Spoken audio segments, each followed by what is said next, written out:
Thank you. అందరికి ప్రేజలాడండి. Good evening. So ఈ రోజు వచ్చేసి మనము ద్వాపర యుగ గురించి చూద్దాము. జనరల్ అండర్స్టాండింగ్ ఏంటంటే ఇక్కడ స్క్రీన్ పైన కనిపిస్తున్న అన్ని గ్రంథాలు, బ్రాహ్మణ సాహిత్యంలో చెందిన అన్ని గ్రంథాలు కూడా సంస్కృత భాషలో రాయబడ్డాయి. శృతి గాని స్మృతి గాని. శృతి అంటే వేదాలు, ఉపవేదాలు. స్మృతి అంటే వేదాంగన, ధర్మసూత్ర, లేదా ధర్మశాస్త్ర, ఇతిహాస, పురాణ, ఆగమ, తంత్ర, దర్శన అన్ని కూడా అదర్ కామెంట్స్ అన్ని కూడా సంస్కృత భాషలోనే రాసినారని ఒక జనరల్ అండర్స్టాండింగ్. సో మనము సంస్కృత భాష అనేది తల్లి భాష కాదని, అది ఇండో యూరోపియన్ ఫ్యామిలీ ట్రీలో నుండి వచ్చిన, ఇండో ఇరానియన్ నుంచి వచ్చిన, ఇండో ఆర్యన్ లోంచి వచ్చిన అన్ని భాషలో ఇది ఒక భాష అని చెప్పేసి చూస్తున్నాము. అట్ ద సేమ్ టైం సంస్కృత భాషకు లిపి అనేది లేదు. సంస్కృత భాషకు ఆల్ఫబెట్స్ అనేది లేవు. లైక్ ఇంగ్లీష్ కి ఏబిసిడి ఉన్నట్టు, తెలుగుకి ఉన్నట్టు సంస్కృత భాషకు ఆల్ఫబెట్స్ అనేటివి లేవు. సంస్కృత భాషను లిఖిత పూర్వకంగా రాయుటకు దేవనాగరి లిపిని ఉపయోగించి రాస్తారని చెప్పేసి ప్రస్తుతం మనం చూస్తున్న ఆ బ్రాహ్మణ సాహిత్యంలోని ప్రతి గ్రంథం కూడా సంస్కృత భాషలో రాయబడి దేవనాగరి లిపిని ఉపయోగించుకొని రాసినట్లు చూస్తున్నాం. సో భారతదేశంలో మీకు స్క్రీన్ పైన జేమ్స్ ప్రిన్స్పే గారి యొక్క 18 మార్చ్ 1838 లో ప్రజెంట్ చేసిన ఒక థియరీ, అంటే బ్రహ్మి లిపి నుంచి ఏ విధంగా మొదటి శతాబ్దంలో, 2వ శతాబ్దంలో, 3వ శతాబ్దంలో అది ఇవాల్వ్ అవుతూ మోడర్న్ డే నగరి ఆల్ఫాబెట్ అంటే దేవనాగరి ఆల్ఫాబెట్ వచ్చింది. ఆ టైం పీరియడ్ మెన్షన్ చేశాడు. ఇది అక్యురేట్ కాకపోయినా కానీ టు సమ్ ఎక్స్టెంట్ మనం దీన్ని బేస్ చేసుకొని we can construct the argument. ఏంటంటే ఇక్కడ మీకు ఇప్పుడు మన సంస్కృత భాషలో రాయబడ్డ బ్రాహ్మణ సాహిత్య గ్రంథాలు చూస్తే ఈ బ్లూ లెటర్స్ కనపడతాయి. అంటే మోడర్న్ దేవనాగరి ఆల్ఫాబెట్స్. అవి కక్క గగ ఞ చ చ జ జ న ట ట డ డ న ప ప బ బ. ఇవన్నీ కూడా మోడర్న్. అంటే ఇది ఎప్పుడు వచ్చింది అంటే after 11th century. After 11th century ఈ మోడర్న్ ఆల్ఫాబెట్స్ ఉనికిలోకి వచ్చినట్లు మనం చూస్తున్నాం. సో దీని ప్రకారం చూస్తే ఈ చెప్పబడిన ప్రతి గ్రంథం కూడా క్రీస్తు శకము 11వ శతాబ్దం తర్వాతనే రాయబడ్డాయని చెప్పేసి మనకు అర్థమవుతుంది. ఎట్ ది సేమ్ టైం మనము బండార్కర్ ఓరియంటల్ ఇన్స్టిట్యూట్ లో వాళ్ళు మ్యానుస్క్రిప్ట్ ఎవిడెన్స్ పెట్టినప్పుడు కూడా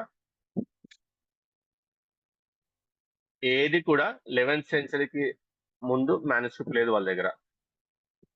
ఒక 2 మ్యానుస్క్రిప్ట్ 11th సెంచరీకి అయితే, వేదాలకు సంబంధించిన మ్యానుస్క్రిప్ట్ అయితే 14th సెంచరీకి వాళ్ళకి లభ్యంలో ఉన్నాయి.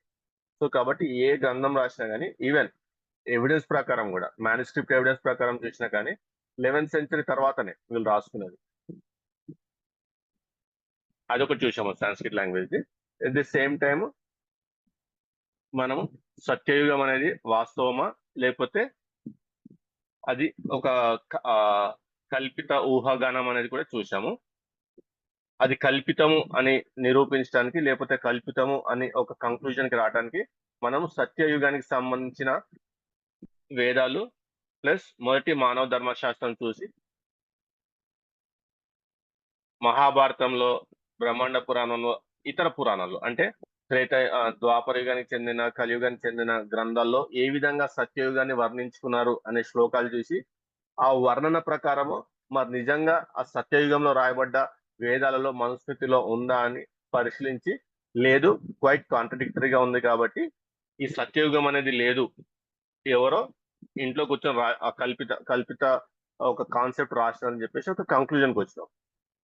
తర్వాత మనం త్రేతాయుగము వాస్తవం, అది కూడా కల్పితమా అని చూసినప్పుడు త్రేతాయుగానికి సంబంధించి మనకు కేవలం రామాయణమే అందుబాటులో ఉంది కాబట్టి అది ఒక చారిత్రక గ్రంథంగా చెప్పినారు కాబట్టి అది ఒక ఇతిహాసం, ఆ యుగానికి చెందిన ఇతిహాస గ్రంథంగా వర్ణించినారు కాబట్టి ఆ రామాయణంలోని శ్లోకాలను పరిశీలించి అసలు అది ఇతిహాసమా లేకపోతే వాల్మీకి మదిలో నుంచి వచ్చిన ఒక కవిత అనే విషయాలు చూసినాము. అట్ ది సేమ్ టైం అందులో చెప్పబడ్డ కొన్ని స్టోరీస్ బౌద్ధ జాతక కథల నుంచి తీసుకొని రాసుకున్నట్టు చూసాము. అట్ ది సేమ్ టైం రామసేతుకి ఆధారాలు ఉన్నాయా లేదా చూసాము. అట్ ది సేమ్ టైం రాముడు నిజంగా దేవుడు అనబడటానికి క్వాలిటీస్ ఉన్నాయా అని కూడా చూసి త్రేతాయుగము కూడా కల్పితమే అని ముగించాం. ఈ రోజు మనము ద్వాపర యుగం గురించి పరిశీలిద్దాము. ఈ ద్వాపర యుగ కాలం వచ్చేసి 8,64,000 మానవ సంవత్సరాలు. ఈ టైం లైన్ వచ్చేసి 8,67,102 బీసీ నుండి 3,102 బీసీ వరకు దీని టైం లైన్. సో ఈ ద్వాపర యుగానికి సంబంధించి మనకు లభ్యంలో ఉన్న ఒకే ఒక గ్రంథం మహాభారతం. ఈ మహాభారతాన్ని ద్వాపర యుగం యొక్క ఇతిహాస గ్రంథంగా ఏ విధంగా అయితే రామాయణంలో త్రేతాయుగానికి చెందిన ఇతిహాస గ్రంథంగా మనకు ప్రచారం చేశారో, అదే విధంగా మహాభారతంలో ద్వాపర యుగానికి చెందిన ఇతిహాస గ్రంథంగా మనకు ప్రచారం చేశారు. ఆ ద్వాపర యుగానికి చెందిన ధర్మశాస్త్రం వచ్చేసి శంఖాన్ లిఖిత స్మృతి. ఇది దొరకదు, కష్టం అది.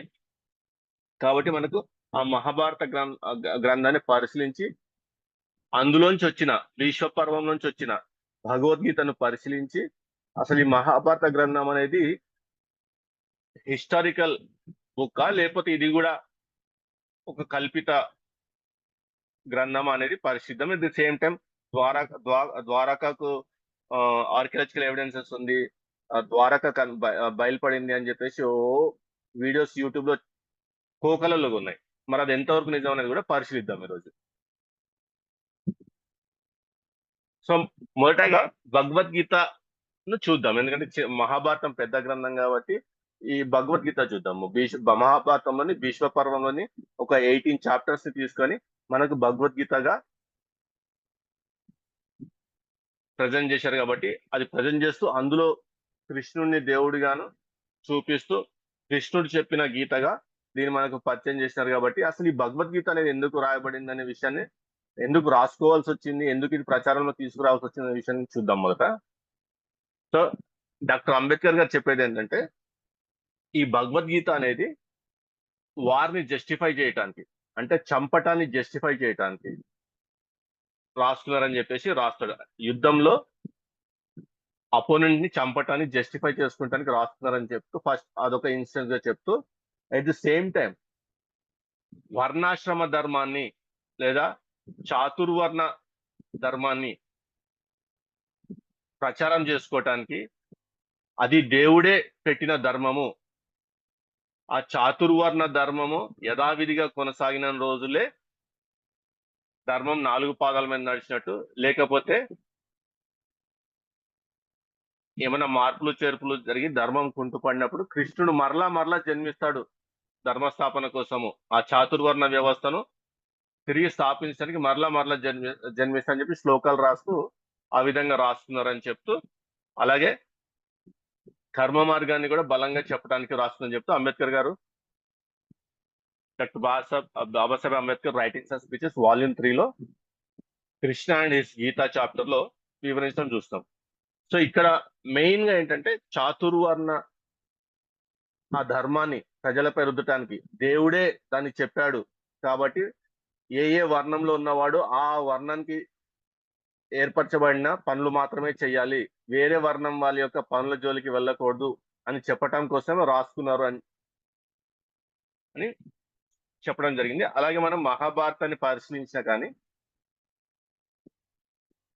అదే అర్థమవుతుంది మనకు.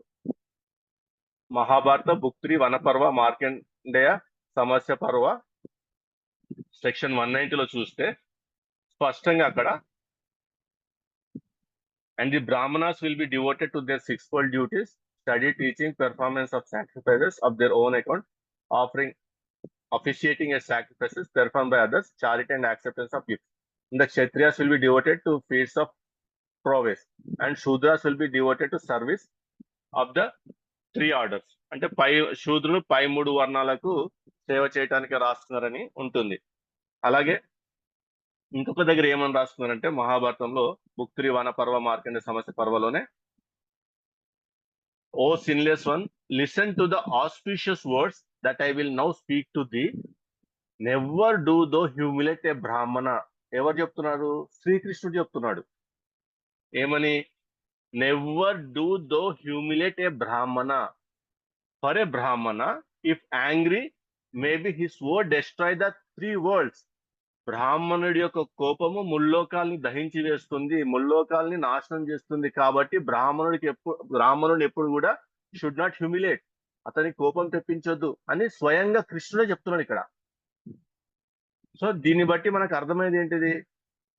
ఒక వర్ణం వారు తమ వర్ణం యొక్క పొజిషన్ ని స్టెబిలైజ్ చేసుకోవటానికి, సస్టైన్ చేసుకోవటానికి, ప్లస్ ఇతర వర్ణం వాళ్ళ యొక్క పనులను చెప్పటానికి, శూద్ర వర్ణంలో ఉన్నవాడు ఈ పై 3 వర్ణం వాళ్ళకి సేవ చేయటానికి అని దేవుడితోనే చెప్పిస్తున్నారు. అంటే దేవుడి పేరట ఎవరో రచించినారు ఇది. ఎందుకంటే దేవుడు అనేవాడు అందరిని సమానంగా చూడాల. In the eyes of the god everyone should be equal, there will be no differentiation. కానీ ఈ గ్రంథంలో దేవుడు అని చెప్పబడుతున్న, లేకపోతే వారు దేవుడని ప్రచారం చేసుకుంటున్న కృష్ణుడి ద్వారానే బ్రాహ్మణుడికి ముఖ్యత్వం ఆపాదిస్తూ శూద్రుడు ఈ పై 3 వర్ణ వాళ్ళకి సేవ చేసుకోవటానికే అని చెప్పిస్తున్నారు. అందుకోసమే భగవద్గీత రాయబడింది, లేకపోతే ఈ మహాభారతంలో ఈ భగవద్గీత ఉందని చెప్పడానికి ఈ ఎవిడెన్స్ చూపిస్తున్నాం. నెక్స్ట్ ఏంటంటే, next question, when Bhagavad Gita is return. So ఇందాక చెప్తున్నట్టుగా మనం సింపుల్ గా ఒక లేమన్ అండర్స్టాండింగ్, లేమన్ కి అర్థమయ్యే రీతిలో చెప్పుకోవాలంటే, what is the language of Brahmins? Sanskrit. Do the Sanskrit language has script or lipi or alphabets? No, Sanskrit language don't have script, lipi or alphabets. What language they opted to write all Sanatana Hindu scriptures? Obviously Sanskrit, because Sanskrit is their Deva Bhasha and it is their language for communication. Next ఏంటంటే, when they don't have the alphabets or lipi or script or their own, then how they have written? By using Devanagari లిపి అని చెప్పేసి ఇప్పుడు మనం చూస్తున్న గ్రంథాల్లో ఉన్న ఆ అక్షరాలను చూసి చెప్పవచ్చు. వెన్ ద దేవనాగరి లిపి కేమ్ ఇంటూ ఎగ్జిస్టెన్స్ అంటే, మీకు స్టార్టింగ్ లోనే ప్రిన్స్ పే గారి యొక్క చార్ట్ పెట్టాను. అందులో 11th సెంచరీ, 9th సెంచరీ నుంచి డెవలప్ అవుతూ 11th సెంచరీలో కంప్లీట్ గా ఇవాల్వ్ అయి ఇప్పుడు ఏదైతే చూస్తున్నామో అక్షరాలు, ఆ ఆల్ఫాబెట్స్ 11th సెంచరీలో ఉనికిలోకి వచ్చిందని అర్థం చేసుకున్నాం. సో లేమన్ కు ఆన్సర్ ఏంటంటే, ఏ గ్రంథమైనా సరే probably after 11th century AD only. కొద్దిగా గ్రేస్ పీరియడ్ ఇస్తే 7th century to 9th century AD అని కూడా చెప్పొచ్చు. ఎందుకంటే ఆ స్టార్టింగ్ అక్కడి నుంచి ఇవాల్వ్ అవుతూ వచ్చి ఇది 11th సెంచరీకి డెవలప్ అయింది కంప్లీట్ గా కాబట్టి. నెక్స్ట్ ఏంటంటే, ఆర్కియలాజికల్ సర్వే ఆఫ్ ఇండియా వాళ్ళు కూడా epigraphical studies in India Sanskrit and Dravidian language of the inscriptions అని పెట్టినప్పుడు, all the edicts of Ashoka engraved in the Kharosthi and Brahmi scripts are in the Prakrit language. అంటే యాక్చువల్ గా భారతదేశంలో ఉన్న భాష ఏంటంటే ప్రాకృత్ భాష. ఈ ప్రాకృత్ భాషను రాయటానికి ఉపయోగించింది ధమ్మలిపి. దాన్నే కుట్రపూరితంగా బ్రహ్మిలిపి అని ప్రచారం చేస్తున్నారు. బట్ యాక్చువల్లీ ఈవెన్ అశోక తన ఇన్స్క్రిప్షన్స్ లో నేను ధమ్మలిపి ఉపయోగించి ఈ ఇన్స్క్రిప్షన్స్ రాయించానని చెప్పి స్పష్టంగా రాయించి పెట్టినాడు. That's how we come to know that Sanskrit is not our Indian origin language. లేదా భారతదేశంలో క్రీస్తు పూర్వం గాని, క్రీస్తు శకం మొదటి శతాబ్దాలలో గాని సంస్కృత భాష అనేది ప్రాచుర్యంలో లేదు. ఎందుకంటే జంబూద్వీప పాలకుడైన అశోక చక్రవర్తి స్వయంగా తాను పరిపాలిస్తున్న ప్రాంతాల్లో గ్రీకు భాషలో రాయించినాడు, అరమిక్ భాషలో రాయించినాడు, పాలీ భాషలో రాయించినాడు. కానీ ఎక్కడ కూడా సంస్కృత భాషను ఉపయోగించలేదు. అంటే అంత గొప్ప చక్రవర్తి, జంబూద్వీప పాలకుడు ఇన్ ద సెన్స్ శ్రీలంక నుంచి అటు ఆఫ్ఘనిస్తాన్, ఇటు బర్మా, మయన్మార్, పాకిస్తాన్, ఇంత ప్రాంతం పాలించినా గాని ఆ ప్రాంతాల్లో ఉన్న భాషలనే ఉపయోగించి ఇన్స్క్రిప్షన్స్ రాయించినాడు, కానీ ఎక్కడ కూడా సంస్కృత భాషను ఉపయోగించి ఇన్స్క్రిప్షన్స్ రాయించలేదు. ఇట్ మీన్స్ సంస్కృత భాష అనేది వాడుక భాష కాదు, సంస్కృత భాష అనేది అసలు ప్రాచుర్యంలో లేదు, కాబట్టి ఆ విధంగా చేసినని చెప్పేసి మనం అర్థం చేసుకోవచ్చు. ఎట్ ద సేమ్ టైం ఈ ఆర్కియలాజికల్ సర్వే ఆఫ్ ఇండియా వాళ్ళు కూడా from the 4th century onwards, with the rise of the Guptas, Sanskrit became the predominant language of Indian epigraphs. The contemporary rulers of the Guptas in central India and parts of the Deccan, like the Vakatakas, the Kadambas, and later Gangas, are of Karnataka, and the Pallavas, the South India, also employed Sanskrit in their inscriptions అని చెప్పేసి స్వయంగా archaeological survey of India వాళ్ళు చెప్తున్నారు. So ఇప్పుడు ఈ రామాయణం కానీ, మహాభారతం కానీ, ఈ పురాణాలు కానీ అన్ని క్రీస్తు పూర్వమే రాసినారంటే నమ్మటానికి వీల్లేదు.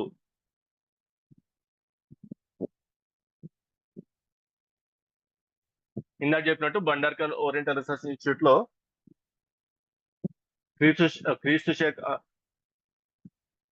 క్రీస్తు శకం 14వ శతాబ్దానికి సంబంధించి లేదా క్రీస్తు శకము 10వ శతాబ్దం సంబంధించిన మ్యానుస్క్రిప్ట్స్ మాత్రమే లభ్యంలో ఉన్నాయి, దొరికినాయి వాళ్ళకి. కాబట్టి అన్ని రకాలుగా చూసుకున్నా కానీ వీళ్ళ గ్రంథాలన్నీ కూడా 11వ శతాబ్దం తర్వాతనే రాసుకున్నారు. So at the same time మనము ఇంటర్నల్ గా ఎవిడెన్స్ ఏం దొరుకుతుందా అనేది చూద్దాం. ఎప్పుడు రాస్తున్నారు ఈ భగవద్గీత? ఏదైనా ఏ గ్రంథమైనా సరే blind answer will be after 11th century AD. That's it. ఎందుకంటే అక్కడి నుంచే మనకు మ్యానుస్క్రిప్ట్స్ కూడా లభ్యంలో ఉన్నాయి. So coming back to Bhagavad Gita, ఈ శ్లోకం గుర్తుపెట్టుకోండి. బ్రహ్మసూత్ర పదశ్చవ హేతు మధ్య నిశ్చిత అన్న శ్లోకం భగవద్గీత చాప్టర్ 13 శ్లోక 5 గుర్తుపెట్టుకోండి. ఎందుకంటే ఈ ఆర్గ్యుమెంట్ ఆ శ్లోకమే బేస్ అయి ఉంటుంది.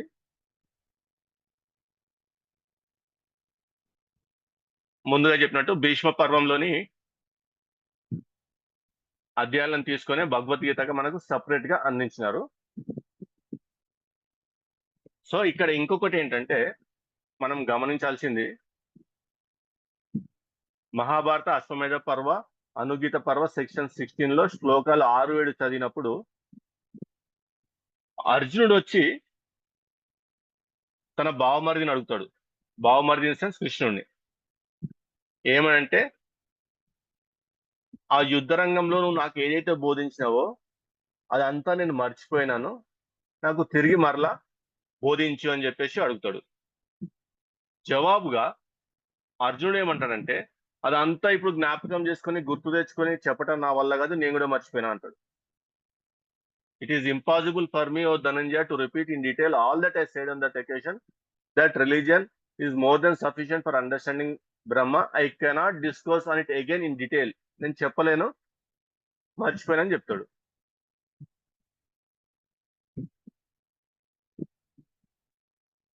Same, why thy holy self said unto me at that time, O Keshva, through affection has all been forgotten by me, O chief of men, in consequence of the fickleness of mind అని చెప్పేసి మర్చిపోయినా అంతా అయిపోయిందని చెప్తాడు.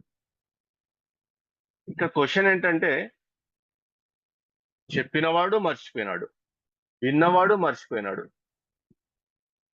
మరి తర్వాత ఇదంతా తిరిగ్గా కూర్చొని ఎవరు రాసినారు, ఎవరు గ్రంథస్థం చేసినారు? అది క్వశ్చన్. నెక్స్ట్ ఇంకోటి ఏంటంటే, జనరల్ గా మనకు అందరు చెప్పేది ఏంటంటే, అర్జునుడు బాధతో యుద్ధం చేయనని ఆ శస్త్రాలను విడిచిపెట్టినప్పుడు కృష్ణుడు అర్జునుడికి గీతోపదేశం చేసి యుద్ధానికి సన్నద్ధుని చేసి యుద్ధ రంగంలోకి నడిపించాడని చెప్పేసి మనకు జనరల్ అండర్స్టాండింగ్. కానీ మహాభారత బుక్ 6 భీష్మ పర్వ, భగవద్గీత పర్వ సెక్షన్ 21 చూస్తే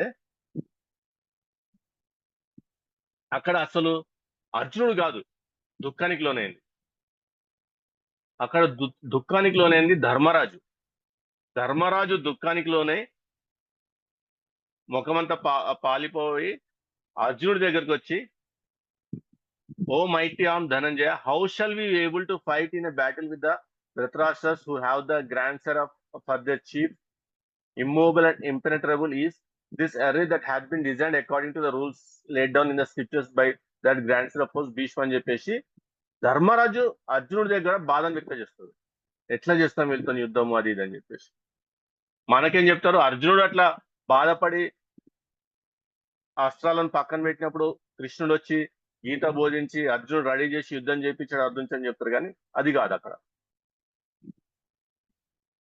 నెక్స్ట్ ఇంకోటి ఏంటంటే, ఈ బావబామర్దుల మధ్య సంభాషణ జరుగుతున్నప్పుడు బావమర్ది అయిన కృష్ణుడు ఏమంటాడంటే, who will study this sacred dialogue of ours, by him I shall have been worshipped by the sacrifice of wisdom such is my conviction అని చెప్తున్నాడు. ఇక్కడ అది సంభాషణ, ఒకరికి మధ్యలో జరుగుతున్న మౌఖిక సంభాషణ, అది కూడా అప్పుడే జరుగుతున్న సంభాషణ. అంతకుముందు ఎప్పుడు కూడా వాళ్ళు భగవద్గీత గురించి సంభాషించింది లేదు, కృష్ణుడు భగవద్గీత గురించి అర్జునుడికి బోధించింది లేదు, ఏమీ లేదు. అప్పటికప్పుడు యుద్ధ రంగంలో అర్జునుడు శస్త్రాలను విసర్జించటం వలన కృష్ణుడు అర్జునుడికి గీతను బోధించి యుద్ధానికి సన్నద్ధం చేసే క్రమంలో చెప్పబడిన ఆ భగవద్గీత. కానీ అక్కడ ఏమని రాస్తున్నారంటే శ్లోకంలో, భగవద్గీత 18వ అధ్యాయము 70వ శ్లోకంలో, who will study this sacred dialogue of hours, ఎవరైతే దీనిని చదువుతారో అని చెప్పి రాస్తున్నారు. అంటే ఇది ఎవరో తర్వాత కూర్చొని రాస్తున్నట్టుగా మనకు అర్థమవుతుంది. ఎందుకంటే ఆ యుద్ధ రంగంలో చెప్పినవాడు మర్చిపోయినాడు, విన్నవాడు మర్చిపోయినాడు. ఇది ఎవరు రాస్తున్నట్టు మరి? ఎవరు రాసిందానే కదా ఎవరైనా చదివేది. మౌఖికంగా అయితే వింటారు, mouth to mouth oral transmission అయితే వింటారు. అప్పుడు ఎవరైతే వింటారో అని చెప్పి రాయాల. కానీ ఇక్కడ ఎవరైతే చదువుతారో అని ఉంది. దేన్ని చదువుతాం మనము? రాసి ఉన్న దాన్ని మనం చదువుతాం. కాబట్టి ఇది ఎవరో తర్వాత కాలంలో ఇంట్లో కూర్చొని రాసుకున్నది అని చెప్పేసి అర్థం చేసుకోవచ్చు. సో భీష్మ పర్వాలని భగవద్గీతలో ఏ సెక్షన్ ఏ అధ్యాయం అనేది ఇక్కడ స్క్రీన్ పైన పెట్టాను. సెక్షన్ 25 వచ్చేసి చాప్టర్ 1, సెక్షన్ 26 వచ్చేసి చాప్టర్ 2, సెక్షన్ 27 వచ్చేసి చాప్టర్ 3. అంటే మహాభారతంలోని సెక్షన్ 28 వచ్చేసి భగవద్గీతలోని చాప్టర్ 4. అట్లా 18 అధ్యాయాలు, 18 సెక్షన్స్ 18 అధ్యాయాలుగా మనకు చెప్పబడింది. సో ఇక్కడ నెక్స్ట్ ఏంటంటే Bhagavad Gita chapter 1 verse 1 opening verse అనమాట. ఏమనుంటదంటే, Dhritarashtra side, O Sanjaya, what did my sons desirous of battle and the sons of Pandu do after assembling at the holy land of righteous Kurukshetra. అంటే ధృతరాష్ట్రుడు సంజయ్ అడుగుతున్నాడు, కురుక్షేత్ర యుద్ధ రంగంలో ఇరువురు ఒకరి ఎదురుగా ఒకరు మోకరించబడినప్పుడు ఏమనుకుంటున్నారు, ఏం జరుగుతుంది అని అడుగుతున్నాడు.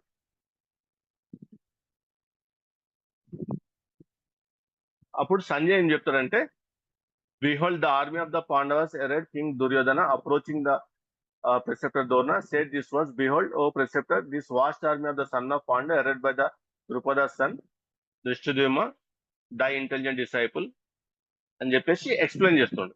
ఇది ఒకటి జాగ్రత్తగా గుర్తుపెట్టుకోండి. ఇది ఎక్కడ జరుగుతుందండి సంభాషణ అంతా? మహాభారతంలోని భీష్మ పర్వంలోని 25వ సెక్షన్ లో జరుగుతుంది సంభాషణ. ఇదే భగవద్గీతలోని మొదటి అధ్యాయంలోని మొదటి శ్లోకం. నెక్స్ట్ చూడండి,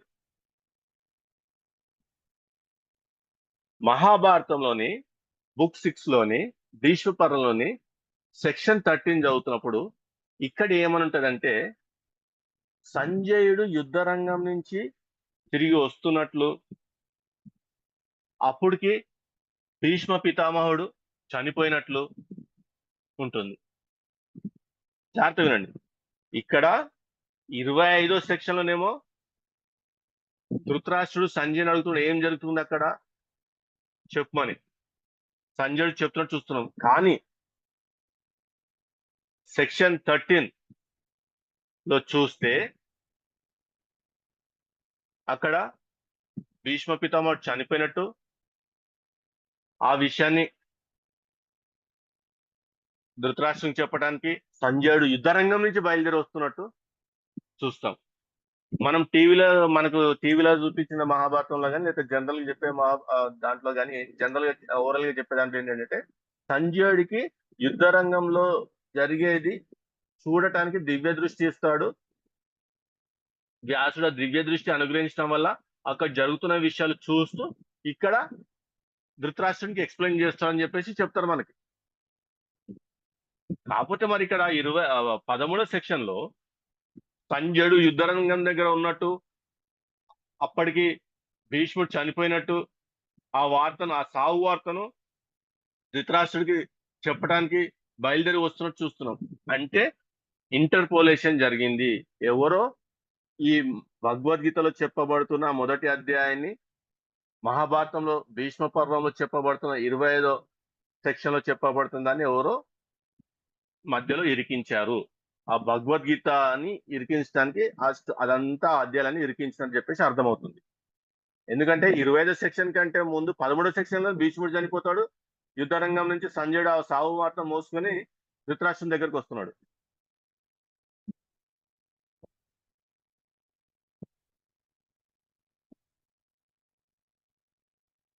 నెక్స్ట్ ఇప్పుడు భగవద్గీత చాప్టర్ 13 శ్లోక 5 ని గుర్తుపెట్టుకోమన్నా కదా. ఇక్కడ మనం ఒక పదం చూస్తాము, బ్రహ్మసూత్ర పదశ్చవ అని చెప్పేసి. భగవద్గీత చాప్టర్ 13 శ్లోక 5. ఈ బ్రహ్మసూత్రాలు ఏంటనేది మీకు స్క్రీన్ పైన పెట్టాను చూడండి. ఈ బ్రహ్మసూత్రాలు ఇందులో బౌద్ధ మతాన్ని, జైన మతాన్ని ఏకీపరేసినారు. అసలు ఎంత ఘోరంగా రాస్తారో ఆ రెండు ఫిలాసఫీస్ గురించి అంత ఘోరంగా రాస్తారు. స్క్రీన్ పైన ఎవిడెన్స్ చూడండి. బ్రహ్మసూత్రాలు ఇదంతా మేమంతా హిందువులం, బంధువులం, అదంతా ఒకటే మతము, బౌద్ధం కూడా హిందూ మతంలోనిదే, జైనం కూడా హిందూ మతంలోనే అంటారు కదా. తప్పు, అవన్నీ అబద్ధాలు. బ్రహ్మసూత్రాల్లో బౌద్ధ మతాన్ని, జైన మతాన్ని ఇష్టం వచ్చినట్లు ఖండించబడిస్తారు. సో ఈ బ్రహ్మసూత్రాల గురించి భగవద్గీత చాప్టర్ 13 శ్లోక 5 లో చెప్పటం బట్టి మనం ఏమర్థమవుతుంది అంటే, ఈ భగవద్గీత అనేది ఎప్పుడో బ్రహ్మసూత్రాలు రాస్తున్న తర్వాతనే రాస్తున్నారు. ఎందుకంటే ఇందులో బ్రహ్మసూత్రాల గురించి ప్రత్యేకించి చెప్పబడింది కాబట్టి.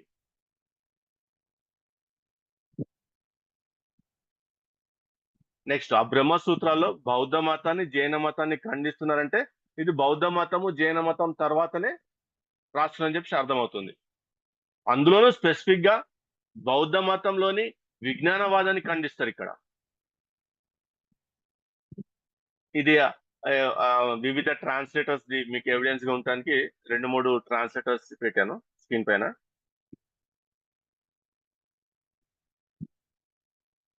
ఇది బ్రహ్మసూత్ర వాళ్ళ ఒక ఫిలాసఫికల్ స్కూల్స్ భద్రాయన రాస్తున్నాడు. దీన్ని భద్రాయన రాసిన బ్రహ్మసూత్రాలకి శంకరాచార్యుడు వీళ్ళందరూ కామెంటరీ రాస్తున్నట్టు మనం చూస్తాం హిస్టరీలో. సో ఇక్కడ మనం జాగ్రత్తగా గమనించాల్సింది ఏంటంటే, ఇందులో స్పెసిఫిక్ గా ఈ బ్రహ్మసూత్రాల్లో వసుబంధు అనే ఒక బుద్ధిస్ట్ భిక్షు యొక్క విజ్ఞానవాదాన్ని ఖండిస్తారు. సో ఈ బ్రహ్మసూత్రాల గురించి భగవద్గీతలో ప్రస్తావించడం వల్ల మనం అర్థం చేసుకుంటుంది ఏంటంటే, భగవద్గీత అనే ఒక గ్రంథము బ్రహ్మసూత్రాలు రచించిన తర్వాతనే రచించబడిందని అర్థం చేసుకుంటాము. ఈ బ్రహ్మసూత్రాల్లో బౌద్ధ భిక్షువు అయిన వసుబంధు ప్రచారంలోకి తీసుకొచ్చిన విజ్ఞానవాదాన్ని ఖండిస్తుండటం బట్టి ఈ బ్రహ్మసూత్రాలు అనేది వసుబంధు జీవించిన కాలంలోనో లేకపోతే ఆయన కాలం తర్వాతనే రాస్తున్నారని చెప్పేసి అర్థమవుతుంది. సో ఈ వసుబంధు జీవించిన కాలం ఏంటంటే, హిస్టోరియన్స్ ప్రకారం క్రీస్తు శకము 4వ శతాబ్దము, 5వ శతాబ్దము. స్క్రీన్ పైన ఎవిడెన్స్ చూడండి. The history of early Vedanta ఫిలాసఫీలో the activities of Vasubandhu, so that by the time it came to be attacked by other schools, it should be regarded as later than Vasubandhu. Since Vasubandhu lived around 320 to 400 AD, we could look upon the year 400 as the earliest date of the compilation of the extant Brahma Sutra. అంటే 4వ శతాబ్దము, 5వ శతాబ్దము కాలంలోనే బ్రహ్మసూత్రాలు రాయబడ్డాయి అని అర్థమవుతుంది. At the same time Hermann Jacobi 20వ శతాబ్దంలో రాసిన Madhyamika Buddhist concept such as శూన్యవాదము ఇవన్నీ కూడా బ్రహ్మసూత్రాలు ఖండించడం బట్టి ఆ వసుబంధు యొక్క విజ్ఞానవాదము శూన్యవాదం ఇవన్నీ కూడా బౌద్ధ భిక్షులే. అది కూడా 4వ శతాబ్దం 5వ శతాబ్దం నాటి కాబట్టి తర్వాత రాష్ట్రం చెప్పేసి ఇంకొక దాంట్లో కూడా మనం చూస్తున్నాం. ఈ వసుబంధు అనే అతను జనరల్ గా వాళ్ళ Vimshatika with introduction translation of comment చూస్తే శర్మ గారి దాంట్లో ఇతను జీవించిన కాలము 4వ శతాబ్దం 5వ శతాబ్దం మధ్యలో జీవించాడు అనేసి మనకు అర్థమవుతుంది. సో ఇతని యొక్క విజ్ఞానవాదము లేదా ఇతని యొక్క శూన్యవాదాన్ని వీళ్ళు ఖండించి బ్రహ్మసూత్రంలో రాయటం బట్టి అది బ్రహ్మసూత్రం అనేది 5వ శతాబ్దం తర్వాత రాసిన 4వ శతాబ్దం తర్వాత రాసిన అర్థం చేసుకుంటాం.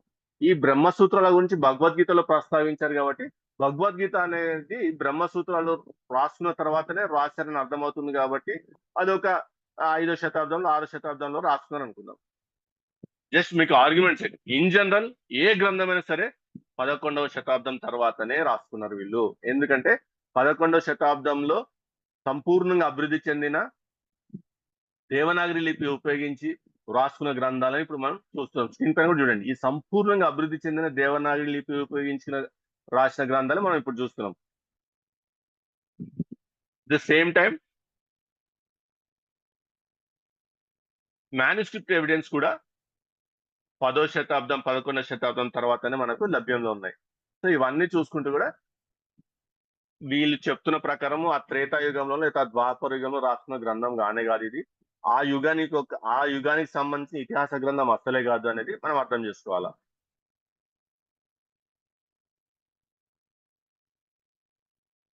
ఇప్పుడు హౌ మెనీ శ్లోకాస్ 745 లేకపోతే 700 శ్లోకాల? ఎందుకంటే మొత్తం గీతలో 620 శ్లోకాలు శ్రీకృష్ణుడు మాట్లాడితే 57 శ్లోకాలు అర్జునుడు మాట్లాడితే 67 శ్లోకాలు సంజయుడు మాట్లాడితే ఫస్ట్ శ్లోకం ఉంది కదా ధృతరాష్ట్రుడు సంజయ్ ఏం జరుగుతుంది చెప్పు యుద్ధరంగంలో మాట్లాడిన ఫస్ట్ చాప్టర్ అని ఫస్ట్ శ్లోకం ధృతరాష్ట్రుడు మాట్లాడుతుంది. ఇవన్నీ కలుపుకుంటే 745 శ్లోకాలు 745 శ్లోకాలు అని చెప్పేసి వాళ్ళ గ్రంథంలో రాయబడి ఉంటుంది. కానీ హవెవర్ ఇప్పుడు మనం చూస్తున్న భగవద్గీతలో లేకపోతే ఇప్పుడు అందుబాటులో ఉన్న భగవద్గీతలో మనం కేవలం 700 శ్లోకాలు మాత్రమే చూస్తాము. అందులో 575 కృష్ణుడికి ఆపదించారు, 620 నుంచి 575కి వచ్చినారు. అంటే మొత్తం 45 శ్లోకాలు కృష్ణుడు ఎగిరిపోయినాయి.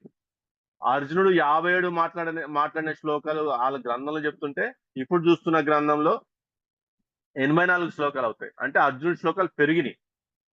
అట్లనే సంజయుడు 67 మాట్లాడినాడంటే ఇప్పుడు 40 కనబడతాయి. అంటే సంజయుడి శ్లోకాలు తగ్గినాయి, అర్జునుడి శ్లోకాలు తగ్గినాయి, సంజయుడి శ్లోకాలు తగ్గినాయి, కృష్ణుడి శ్లోకాలు తగ్గినాయి, సంజయుడి శ్లోకాలు తగ్గినాయి, అర్జునుడి శ్లోకాలు పెరిగినాయి, ధృతరాష్ట్రుడికి ఒక శ్లోకం అట్లా ఉంది. కలిపి 700 శ్లోకాస్ ఉంటాయి. ఈ పెరుగుడు తరుగుడు పక్కన పెట్టేస్తే ఓవరాల్ గా 45 శ్లోకాలు మాయమైనవి. అంటే ఏదో గడబడి చేస్తారు, మొత్తం అంతా గడబడి చేసి పడేస్తారు అని అర్థమవుతుంది మనకు.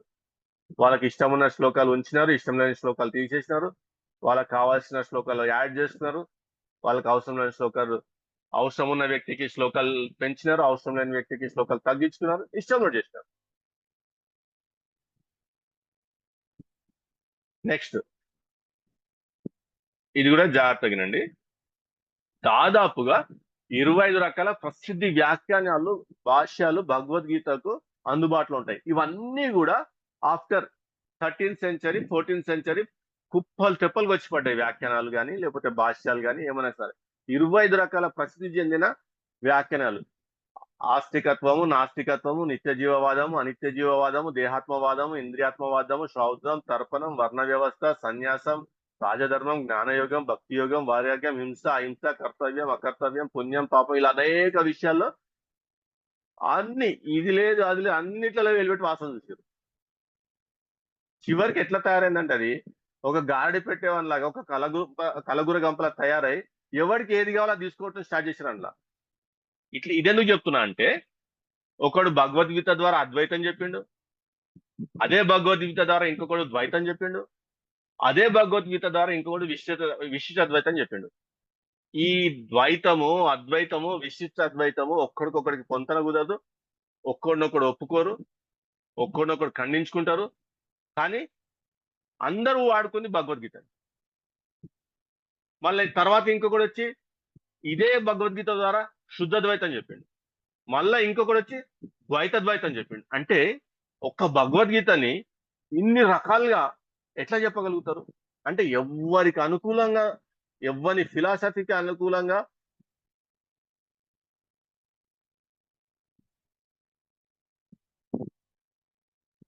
జస్ట్ ఎవరి ఫిలాసఫీకి అనుకూలంగా వారి భగవద్గీతను వాడుకున్నారు.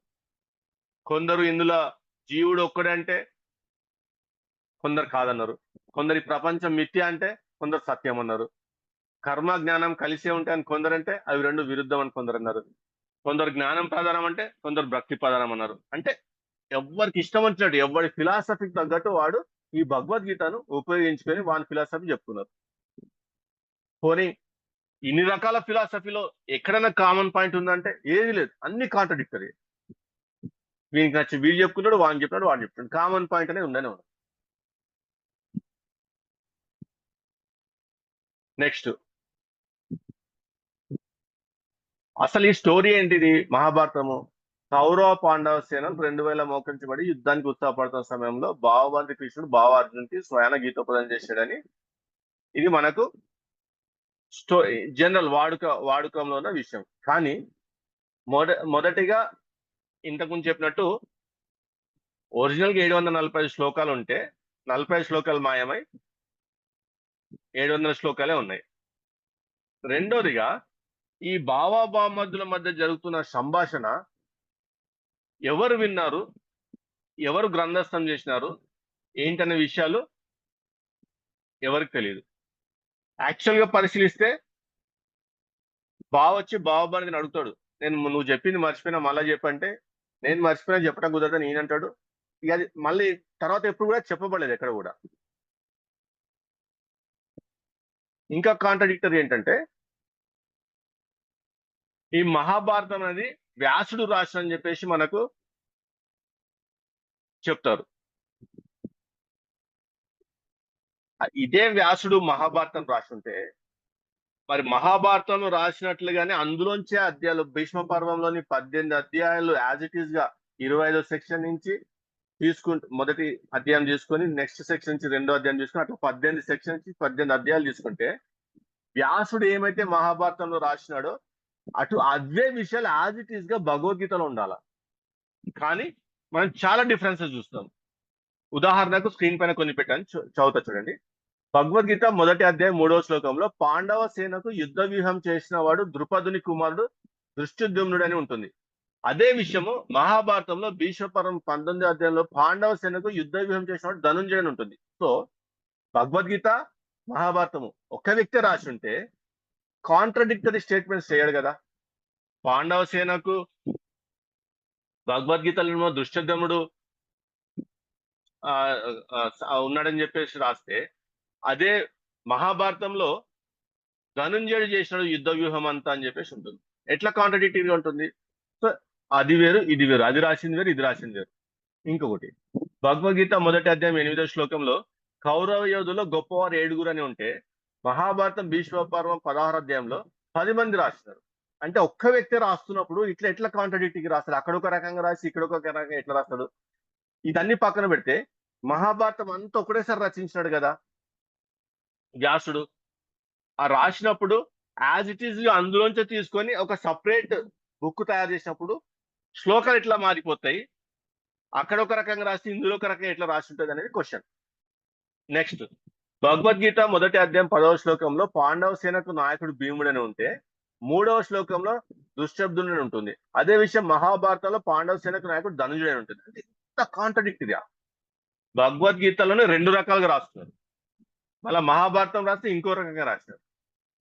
ఇంత కాంట్రడిక్టరీ ఎట్లా రాస్తాడు ఒక్కడే రాస్తే? సో ఇట్లా చూస్తూ పోతే బోల్డ్ అని దొరికితే అందులో ఓపిక కూర్చొని చదివితే కంపారిటివ్ స్టడీ చేస్తే భగవద్గీతకు ఈ 18 అధ్యాయాలకు అక్కడ ఉన్న 18 అధ్యాయాలకు చదువుతా ఉంటే బోల్డ్ అని దొరుకుతాయి.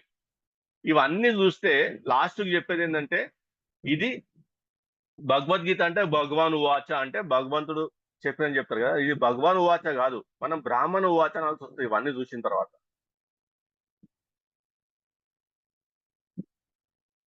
నెక్స్ట్, వీళ్ళ యొక్క సాహిత్యంలో వేదాలు దేన్నైతే అంగీకరిస్తాయో వాటినే వీళ్ళు ప్రామాణికంగా తీసుకుంటారు. ఏ గ్రంథం అయినా సరే వేద విరుద్ధంగా ఉంటే ఆ గ్రంథాన్ని తిరస్కరించాలా, మనకు జనరల్ గా చెప్పే స్టేట్మెంట్ వీళ్ళు. కానీ భగవద్గీత వేదాలను తిరస్కరిస్తుంది.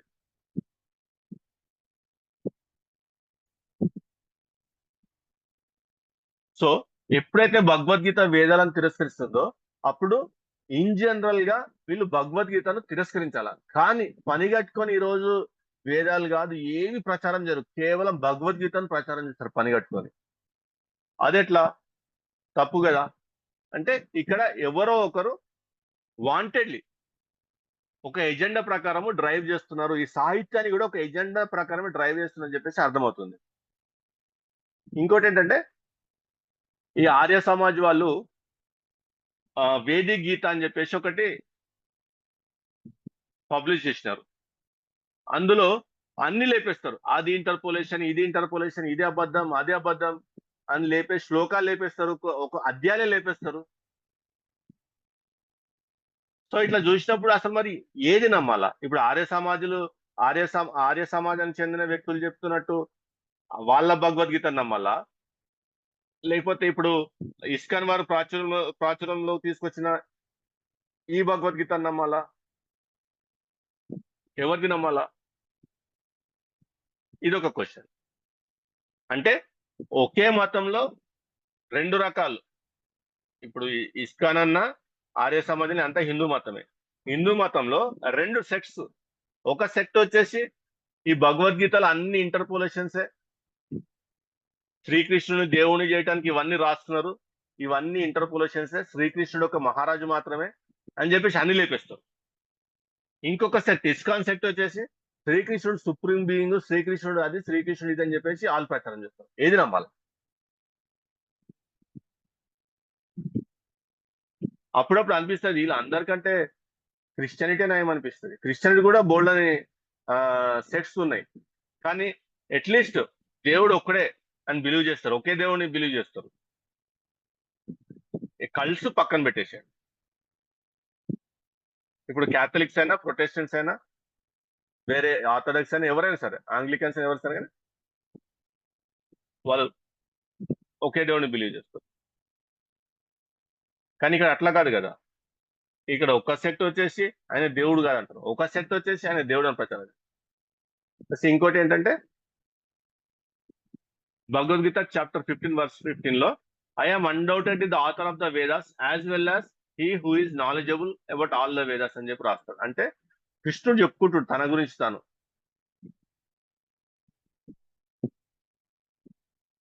అప్పుడు వేదాలు కూడా వేదాల వేదాల్లో రావటానికి కూడా నేనే కారణము, వాటి ఆథర్ని కూడా నేనే, ఇది కూడా నేనని చెప్తున్నప్పుడు వేదాలకు విరుద్ధంగా భగవద్గీత ఉండకూడదు. మీకు ఇప్పుడు శ్లోకాలు పెట్టిన చూడండి. యజుర్వేదం 42 నుంచి, యజుర్వేదం 40:16 లోంచి, అథర్వవేదం 3:21 లోంచి శ్లోకాలు పెట్టారు. ఇక్కడ వేదాల్లో one only doing karma years should wish to leave 100 years, no way is there for you but this, so karma cleaves not to man అని చెప్పేసి రాసుకుంటారు. By godly path led us to riches, Agni you god who knows all our works and wisdom. Next వచ్చేసి who hates us whom we hate him we put in your jars అని చెప్పి రాసుకుంటారు. మళ్ళీ అట్లా వేదాలలో ఒక రకంగా రాసుకుంటూ వస్తూ ఉంటారు. భగవద్గీతకు వచ్చేసరికి మొత్తం మార్చేస్తారు. One can produce a long list of such mantras where material desires and wishes are expressed. However, the above will suffice for the moment. In contrast to this, the Gita denounces keeping desires and expressing them. ఇక్కడ ఏంటంటే వాళ్ళు కోరికలు అవన్నీ materialistic things కోసము ఇవన్నీ కోరుతా ఉంటారు వేదాలలో. భగవద్గీతకు వచ్చేసి అవన్నీ డినౌన్స్ చేసి పడేస్తుంది, అట్లా చేయొద్దని చెప్తారు. అట్లా భగవద్గీతలను కొన్ని శ్లోకాలు పెట్టాడు. 247, చాప్టర్ 249, చాప్టర్ 512, ఇక్కడ అర్థాత్ హే అర్జున తుమ్ కర్మం కే ఫల్ కి ఇచ్చా మత్ కరో అంటే ఫలంను ఆశించి నువ్వు ఏమి చేయకూడదు. ఇంకొక రకం చెప్పాలంటే ప్రతిఫలంను ఆశించి నువ్వేమి చేయకూడదు అని చెప్తాడు. అదే వేదాలలో ప్రతిఫలం ఆశించి వాళ్ళు అన్ని చేస్తున్నారు. కర్మకాండాలు అన్ని కూడా ఆయుష్కాలం పెంచమనో లేకపోతే అది ఇవ్వమనో ఇది ఇవ్వమనో అట్లా ఫలంను ఆశించే ఆ కర్మ చేస్తారు. ఇక్కడ వచ్చేసి అసలు ఫలం ఆశించకుండా చేయాలని చెప్పేసి గీతలో బోధిస్తుండు. सेम 5 లో కూడా अर्थात फल की इच्छा रखने वाले व्यक्ति फल में आसक्त होते हैं और बंधन में पड़ते हैं. मतलब 319 లో अर्थात आसक्त ना होकर कर्म करे, अनासक्त होकर काम करने वाला परम पुरुष अर्थात పరమాత్మకు ప్రాప్తి కర్త అంటే ఫలమును ఆశించకుండా ఫలేచ్ఛ లేకుండా ప్రతిఫలేచ్ఛ లేకుండా ఎవడైతే కర్మ చేస్తాడో వాడే దేవుడి దేవుని తెలుసుకుంటాడు లేదా పొందుకోగలని చెప్పి రాస్తున్నారు భగవద్గీతలో. వేదాలు వచ్చేసేసి ప్రతిదీ ప్రతిఫలం ఆశించే కర్మకాండలని చేస్తారు. ఆ యజ్ఞాలు చేసినా యాగాలు చేసినా ఏది చేసినా ప్రతిఫలం ఆశించే చేస్తారు. అంటే కంప్లీట్ ఆపోజిట్ డాక్టర్ని చెప్తుండు గీతాలో. వేదాలకు ఆపోజిట్ డాక్టర్ని గీతాలో చెప్తుండు. ఇవన్నీ శ్లోకాలు అన్ని సేమ్ అవే ఉంటాయి. నెక్స్ట్ వచ్చేసి వేదాలలో వచ్చేసి సంసార సైకిల్ ఉంటుంది. అంటే death and rebirth, death and rebirth, death and rebirth. కానీ భగవద్గీతలో వచ్చేసి యోగా ద్వారా మోక్షం పొందుకున్నట్టు చెప్పి మోక్షం పొందుకోవచ్చు అని చెప్పి రాస్తారు. కంప్లీట్ డిఫరెంట్ డాక్టర్ ఇక్కడ. అక్కడేమో సంసార బంధంలో చిక్కుకుంటారు, డెత్ రీబర్త్ అని బోధిస్తుంటే ఇక్కడ వచ్చేసి యోగా ద్వారా మోక్షం పొందుకుంటారని చెప్పి రాస్తారు. ఈ విధంగా భగవద్గీత అనేది వేదాస్ రిజెక్ట్ చేస్తుంది, దాని ఓన్ డాక్టరీని ప్రవేశపెట్టుకుంది.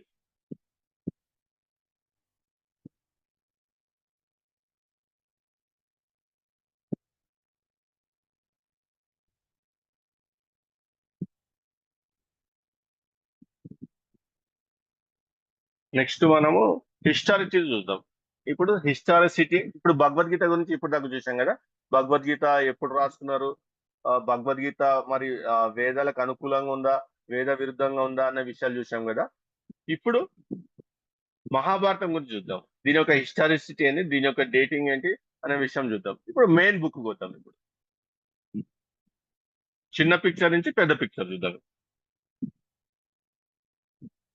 ఇక్కడ ఏంటంటే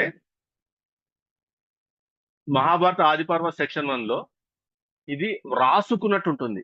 వీళ్ళు మనం జనరల్ గా మనల్ని ఎక్కడ ఫూల్ చేస్తారంటే మౌఖికంగా ఒకరి నుంచి ఒకరికి మౌఖికంగా వచ్చింది అంటే లిఖింపబడే వరకు ఈ 11వ శతాబ్దంలో గ్రంథస్థం చేయబడే వరకు ఒకరి నుంచి ఒకరికి మౌఖికంగా వచ్చిందని చెప్పుకుంటారు. వేదాలే కానీ ఏ గ్రంథాలైనా సరే ఒకరి నుంచి ఒకరికి మౌఖికంగా వచ్చింది కాబట్టి తర్వాత వీళ్ళు రాసుకోగలిగినారని చెప్తారు. ఎందుకంటే ఎక్కడ ద్వాపర యుగము, ఎక్కడ కలియుగంలోని క్రీస్తు శకంలోని 11వ శతాబ్దం,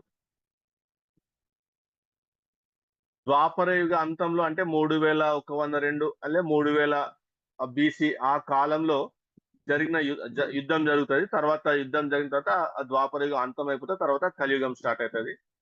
ఆ 3102 నుంచి 1 బీసీ వరకు అది ఒక 2800 700 800 ఇయర్స్ అనుకుందాం. ఇప్పుడు 11th సెంచరీ అంటే ఒక మొత్తము 2000 3000 4000 ఇయర్స్ అనుకుందాము. ఈ టైం తర్వాత ఎవరు రాసినారు, ఎట్లా రాసినారు అని చెప్తే వాళ్ళు మనకు చెప్పేది మౌఖికంగా ఒకరి నుంచి ఒకరికి ట్రాన్స్ఫర్ అవుతూ వచ్చిందని చెప్తారు. కానీ అది అబద్ధం అని చెప్పేసి ఆ గ్రంథం చదివితే మనకు అర్థమైపోతుంది. ఆ గ్రంథంలో స్పష్టంగా రాయబడింది అని. ఎట్లయితే వ్యాసుడు మహాభారతాన్ని వల్లవేస్తుంటే గణేశుడు రాసినట్లు స్పష్టంగా మనకు మహాభారత ఆదిపర్వ సెక్షన్ 1 లో చూస్తే అర్థమవుతుంది. అంటే మౌఖికంగా ట్రాన్స్ఫర్ అయి వచ్చిందని చెప్పి అబద్ధం. సో అప్పుడే వ్యాసుడు చెప్తుంటే గణేశుడు రాస్తే మరి ఏ భాషలో రాసినట్లు? ఒక సంస్కృత భాష అని చెప్తారు. దేవ భాష సంస్కృత భాష కాబట్టి జనరల్ గా సంస్కృత భాషనే వాడింటారు. మరి సంస్కృత భాషలో రాసినప్పుడు, ఆ సంస్కృత భాషను ఉపయోగించినప్పుడు ఏ లిపి ఉపయోగించి రాశారనేది క్వశ్చన్ ఇక్కడ. ఎందుకంటే ఇప్పుడు మనం చూస్తుంది దేవనాగరి లిపి. మరి అప్పుడే వాళ్ళు రాసి ఉంటే ఏ లిపి ఉపయోగించి రాశారో చెప్పాలి కదా. ఇప్పుడు మనం చూస్తున్న మ్యాన్స్క్రిప్ట్స్ అని దేవనాగరి లిపి ఉపయోగించి సంస్కృత భాష రాసుకుని చూస్తున్నాం. కానీ అప్పుడు గణేశుడు రాసినప్పుడు ఏ లిపి ఉపయోగించినారు, ఎట్లా రాసినారు, దేని మీద రాసినారు, ఆ కాలంలో రాళ్ల మీద రాసినారా లేకపోతే చర్మం మీద రాసినారా? ఎందుకంటే అశోకుడు లాంటి వాడే ఎక్కువ శాతం స్టోన్ ఇన్స్క్రిప్షన్స్ ఉపయోగించినాడు. మొత్తం ఆయన చరిత్ర రాష్ట్రానికి పెద్ద పెద్ద స్తంభాలను ఉపయోగించి రాసినాడు. ఎక్కడ పేపర్ వాడినట్టు కానీ, తాళపత్రాలు వాడినట్టు కానీ, లేకపోతే జంతు చర్మాలు వాడినట్టు కానీ చూస్తలేము. మరి వీళ్ళు ఎక్కడ రాసినారు, ఎట్లా రాసినారు, వీళ్ళు ఎవరి ద్వారా వీళ్ళు రాసింది చూసి ఇప్పుడు సంస్కృత భాష మోడర్న్ దేవనాగరి లిపిలో లభ్యంలో తీసుకొచ్చిన క్వశ్చన్ కి ఆన్సర్ లేదు. ప్లస్ ఇంకొకటి ఏంటంటే ఈ జరిగిన మహాభారత వార్ ఎప్పుడు జరిగిందంటే వాళ్ళకే కరెక్ట్ కంక్లూజన్ లేదు. ఒకరు వచ్చేసి 3102 BC అంటారు, ఇదే చాలా ప్రాచుర్యంలో ఉంది ఈ డేటింగ్. ఇంకొకరు వచ్చేసి క్రీస్తు పూర్వం 2449 అంటారు. ఇంకొకరు వచ్చేసి క్రీస్తు పూర్వం 1050 అంటారు. ఇట్లా వీళ్ళ గ్రంథాల్లో వీళ్ళు రాసుకున్న డేటింగ్ తప్పు రాసుకున్నారు.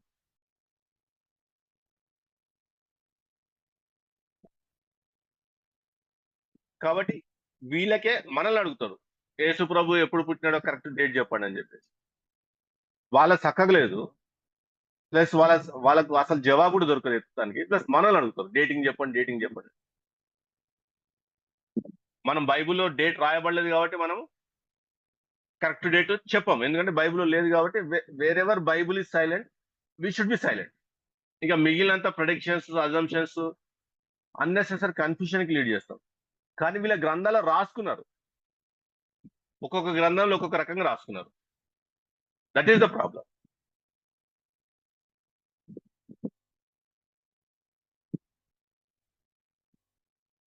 ఇంకోటి ఏంటి కానీ, ఏ దేశ చరిత్ర కూడా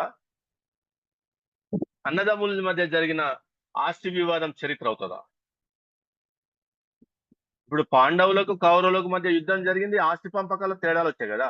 అన్నదమ్ముల పిల్లలు నాకు సింహాసనం కావాలంటే నాకు సింహాసనం కావాలని చెప్పేసి ఈగోస్ కి చేసుకున్న యుద్ధము దేశ చరిత్ర ఎట్లా అవుతుంది? ఇలా అంతా కూడా వ్యాసుని కుమారులు, వ్యాసుని మనవాళ్ళు మహాభారత యుద్ధం చూస్తారు. మళ్ళీ ఇదంతా ఎవరు రాస్తారు బుక్ అంటే వ్యాసుడు రాస్తారంట. ఇది ఎట్లా దేశ చరిత్ర అవుతుంది? దేశ చరిత్ర అంటే ఒక కుటుంబ ఒక కుటుంబ ఒక కుటుంబ ఇప్పుడు దేశ చరిత్ర ఇతిహాసం అనకూడదు. దీన్ని ఏమనాలంటే పాండవ కౌరవ యొక్క కుటుంబ చరిత్ర అని చెప్పొచ్చు. అంతేగాని ద్వాపర యుగానికి ఇది భారతదేశ చరిత్రను ఎట్లా చెప్తాం మనం? కన్సిడర్ చేయలేం కదా. అన్నదమ్ముల మధ్య పోరాటం దేశ చరిత్ర ఎట్లా కన్సిడర్ చేస్తాం? నెక్స్ట్ వాళ్ళు ఎవరు, ఏంటి ఏంటి అనేది ఇక్కడ స్క్రీన్ పైన.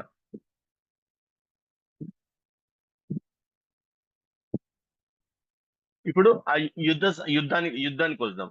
ఆ యుద్ధం జరిగినప్పుడు ఒక్కొక్క పక్షం నుంచి ఒక పక్షం ఒకరు ఒక పక్షానికి సపోర్ట్ చేస్తే, అంటే ఆ సమయంలో ఉన్న వాళ్ళ చుట్టుపక్కల రాజ్యాల్లో ఉన్న రాజులు ఎవరెవరి పక్షం వహించినారు, ఎవరి సైన్యం ఎంత అనే లెక్క కూడా మనం మహాభారతంలో చూస్తాం.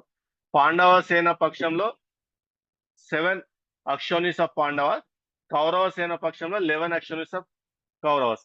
ఎవరు ఇప్పుడు Shivi kingdom, Kunti kingdom, Chedi kingdom, Magadha kingdom, Panchala kingdom, Matsya kingdom, Pandya Chola kingdom, ఇవి వచ్చేసి పాండవ సేనకు సపోర్టింగ్ ఉంటాయి. జాగ్రత్తగా ఉండండి, పాండ్య చోళ గుర్తుపెట్టుకోండి, ఈ 2 రాజ్యాలను గుర్తుపెట్టుకోండి.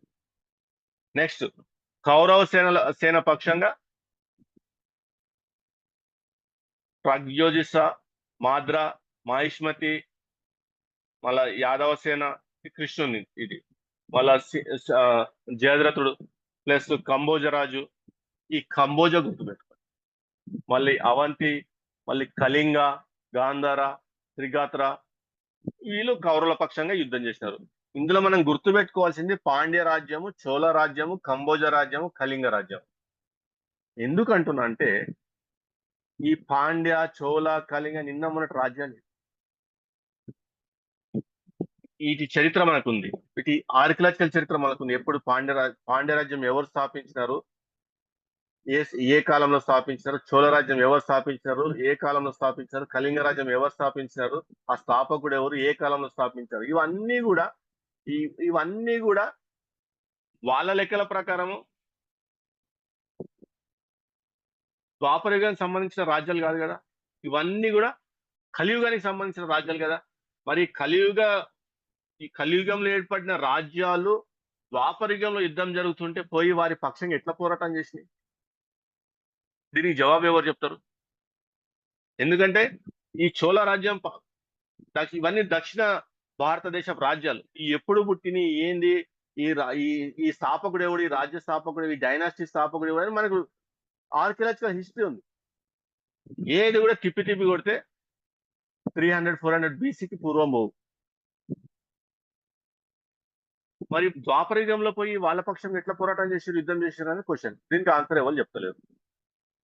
నెక్స్ట్, ఆ యుద్ధంలో పాల్గొన్నది ఎవరెవరు ఏంటనేది ఇక్కడ డిస్క్రిప్షన్ చూడండి. అప్రాక్సిమేట్ గా 35,42,958 మంది ఆ యుద్ధంలో పాల్గొంటారు. ఇప్పుడు భారతదేశ సైన్యం కూడా దరిదాపు అంతే ఉంటది. ఇప్పుడు భారతదేశ సైన్యం ఏంటంటే 35, అంటే నేను లాస్ట్ ఇయర్ అంతా ఒక 2-3 years బ్యాక్ చేసుకున్న పీపీటీ కాబట్టి అప్పుడు లెక్కల ప్రకారం 35,39,921 ఇండియన్ ఆర్మీ స్ట్రెంత్ ఉంటే, మహాభారత యుద్ధంలో పాండవ కౌరవుల సంఖ్య చూస్తే 30,42,958 మంది. అది ఎక్కడ చేసిరు యుద్ధం అంటే కురుక్షేత్ర ప్రాంతంలో. నెక్స్ట్, ఆ కురుక్షేత్రం ఎంత ప్రాంతం, మరి ఇంతమందిని అది ఇంతమందిని ఆ ప్రాంతంలో పట్టగలరా, లాజిస్టిక్స్ సపోర్ట్ చేస్తాయా అని చూద్దాం. ప్లస్ ఈ యుద్ధంలో 21,870 రథములు, 21,870 ఏనుగులు, 65,610 గుర్రాలు, మళ్ళీ ఇన్ని పాల్గొంటే లాస్ట్ కు అందరు చచ్చిపోయి పాండవులు, కృష్ణుడు, సత్యకి, అశ్వత్థామ, కృపాచార్య, యుస్సు, కృతవర్మ వీళ్ళే బతుకుతారు. మొత్తం 11 మంది బతుకుతారు. 35,42,958 మంది యుద్ధంలో పాల్గొంటే లాస్ట్ బతికేది 11 మంది. సో 35,42,941 కళేబరాలు ఆ ప్రాంతంలో భూమిలో ఉండాల. ప్లస్ 21,870 రథములు, 21,870 ఏనుగులు, 65,610 గుర్రాలు. ఇవన్నీ అవశేషాలు ఆ ప్రాంతంలో ఆర్కియలాజికల్ తవ్వకాలు దొరకాల, బయటపడాల. ఈ రోజు వరకు భారతదేశంలో ఆ మహాభారత యుద్ధానికి సంబంధించి కానీ ఆ ప్రాంతంలో ఆ చెప్పబడ్డ ఆ కురుక్షేత్ర ప్రాంతం కానీ ఆ చుట్టుపక్కల హస్తినాపుర ప్రాంతం కానీ తవ్వకాలు, ఆర్కియలాజికల్ తవ్వకాల్లో ఏం బయటపడలేదు. ఎందుకని మరి? ఎందుకంటే అంత యుద్ధంలో బతికింది 11 మంది. దీనికి జవాబు చెప్పాలా? ఇప్పుడు కురుక్షేత్ర అది తిప్పి కొడితే 4,000 స్క్వేర్ కిలోమీటర్స్. ఇది అక్కడ వాళ్ళ డిస్క్రిప్షన్ లో, ఆ బుక్ లో ఇచ్చుకున్న డిస్క్రిప్షన్ లో, ద్రోణ పర్వలో, జయద్రథ వధలో ఆ డిస్క్రిప్షన్ ఉంటుంది. తిప్పి కొడితే ఇంచుమించు 4,000 స్క్వేర్ కిలోమీటర్ తక్కువ కాకుండా ఆ ప్రాంత వర్ణన ఇచ్చుకున్నారు ఆ బుక్ లో. కానీ ఇప్పుడు మనం చూస్తే అంత లేదు కదా. తిప్పి కొడితే 1,530 కిలోమీటర్లు ఉంది అది ఫిజికల్ గా. ఈ 1,530 కిలోమీటర్లో ఇన్ని లక్షల మంది ఎట్లా పట్టిర్రు, ఇన్ని ఏనుగులు ఎట్లా పట్టినాయి, ఇన్ని గుర్రాలు ఎట్లా పట్టినాయి, ఇన్ని రథాలు ఎట్లా పట్టినాయి, ఎట్లా యుద్ధం చేశారు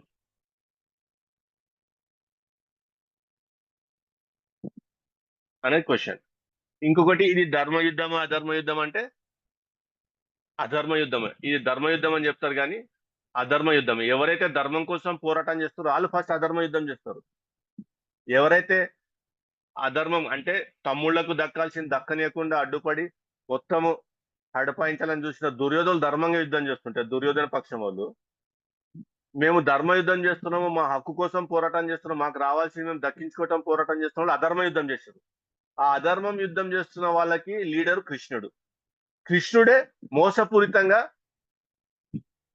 యుద్ధం జరిగిస్తూ ఉంటాడు. ఆ ఏ రకంగా ఎక్కడెక్కడ మోసం చేశాడు, ఎవరెవరిని అబద్ధంతో జయించాడని చెప్పేసి ఇక్కడ స్క్రీన్ పైన పెట్టిన ఒక simple example.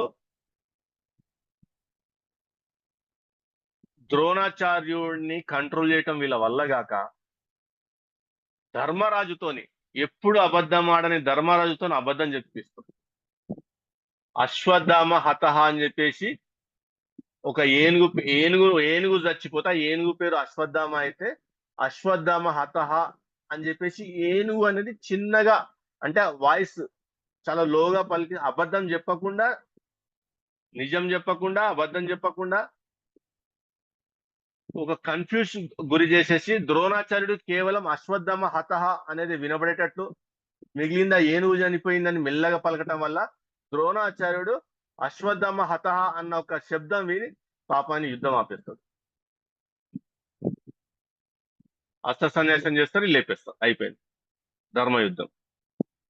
At the same time కర్ణుడు రథము, మనం ఇవి ఎందుకు చెప్తున్నా అంటే మనకు మహాభారతం టీవీ ఛానల్ చూసి కొద్ది ఐడియా ఉంటుంది కాబట్టి ఇవి చెప్తున్నారు 2-3 ఎగ్జాంపుల్స్.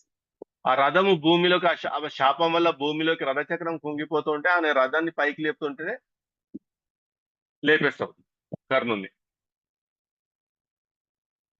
ఇది కంప్లీట్ గా అధర్మ యుద్ధం. ధర్మం కోసం పోరాటం చేస్తామన్న వాళ్ళే అధర్మంగా యుద్ధం చేసి ఏం సాధించినట్టు ఏం లేదు, చివరికి 11 మంది బతుకుతారు అంతే ఆ మొత్తం యుద్ధంలో.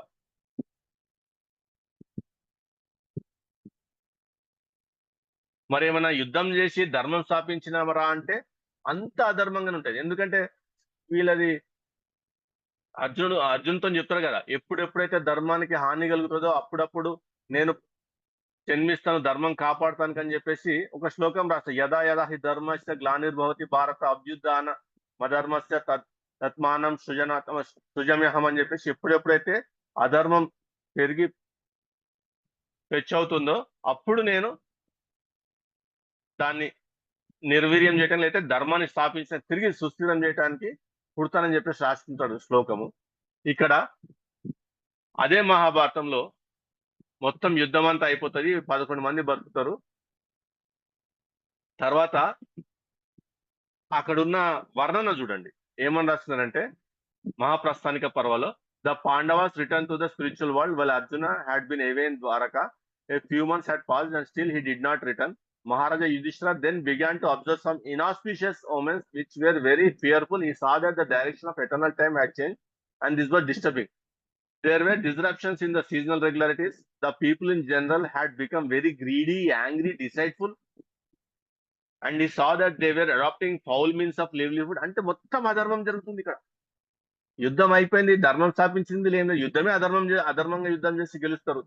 మనం ఏమైనా ధర్మం స్థాపించినట్టు ఏం లేదు, మొత్తం భ్రష్టు పట్టిపోతుంది అక్కడ ఉన్న. అది యుధిష్ఠిరుడు స్పష్టంగా ధర్మరాజు అనే యుధిష్ఠిరుడు స్పష్టంగా చెప్తుండు, అది మొత్తము సీజన్స్ లో ఇర్రెగ్యులారిటీ వస్తున్నాయి. ప్రజలు గ్రీడీ కోపిస్టులుగా స్వార్థపరులుగా మారిపోతున్నారు. ఎక్కడ జీవన విధానంకి తప్పుడు విధానాలు అవలంబిస్తున్నారు, మొత్తము మోసము అన్ని చేస్తున్నారు. కుటుంబ వ్యవస్థ సరిగా లేదు, తల్లిదండ్రులను సరిగా చూసుకుంటలేదు, అన్ని మధ్యలో గొడవలు ఇవన్నీ చెప్పేసి యుధిష్ఠిరుడు ధర్మరాజు యుధిష్ఠిరుడు చెప్తుండ అక్కడ. మనకి ఏం ధర్మం స్థాపించినట్టు, ఏం జరిగినట్టు ఏందనేది క్వశ్చన్. సో ఫైనల్ ఏంటంటే నో ధర్మ was established after the war. ఇది కేవలము అన్నదమ్ముల మధ్య సింహాసనం కోసం జరిగిన యుద్ధం మాత్రమే, దాన్ని దేశ చరిత్రగా అస్సలు చూడొద్దు. ఇది ఎప్పుడు జరిగింది ఏందనే అంటే కథాసరిత సాగర్ కి అనుసార్ యా యుద్ధ 700 ईसा पूर्व में हुआ అంటే వాళ్ళ గ్రంథాలను రకరకాలుగా రాస్తారు.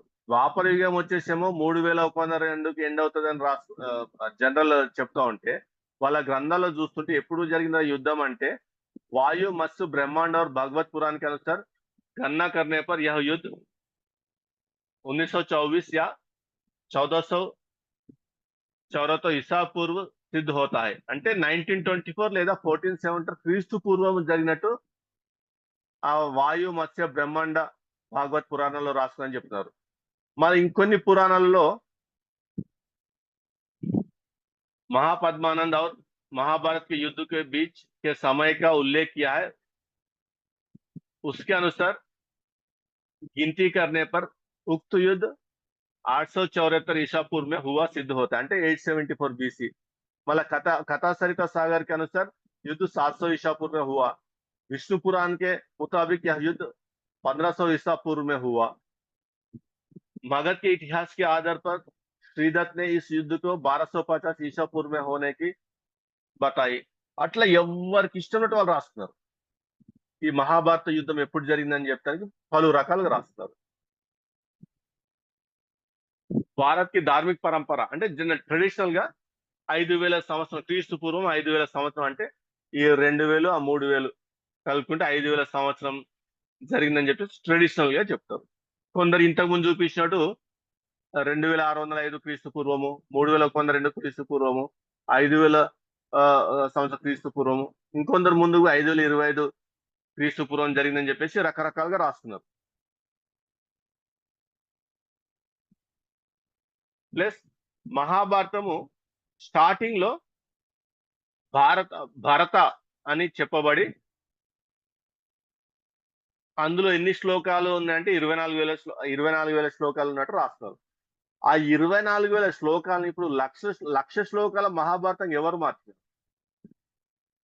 దానికి ఆన్సర్ ఉండదు. ఎందుకంటే వాళ్ళ గ్రంథాలనే అశ్వలేన గ్రహ సూత్రంలో ద భరత ద మహాభారత అంటే ఆ భరతనే మళ్ళీ మహాభారత అయినట్టు రాసుకున్నారు. ఎప్పుడు ఎట్లా ఆ భరత ఇప్పుడు 24,000 శ్లోకాల భరత అనే గ్రంథం ఎప్పుడు రాస్తున్నారు? మళ్ళా దాన్నే 1,00,000 శ్లోకాలుగా మహాభారతం అని ఎప్పుడు రాస్తున్నారు?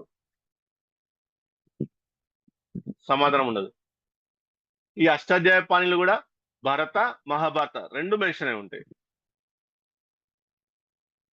ఇవన్నీ వాళ్ళ గ్రంథాలోంచి.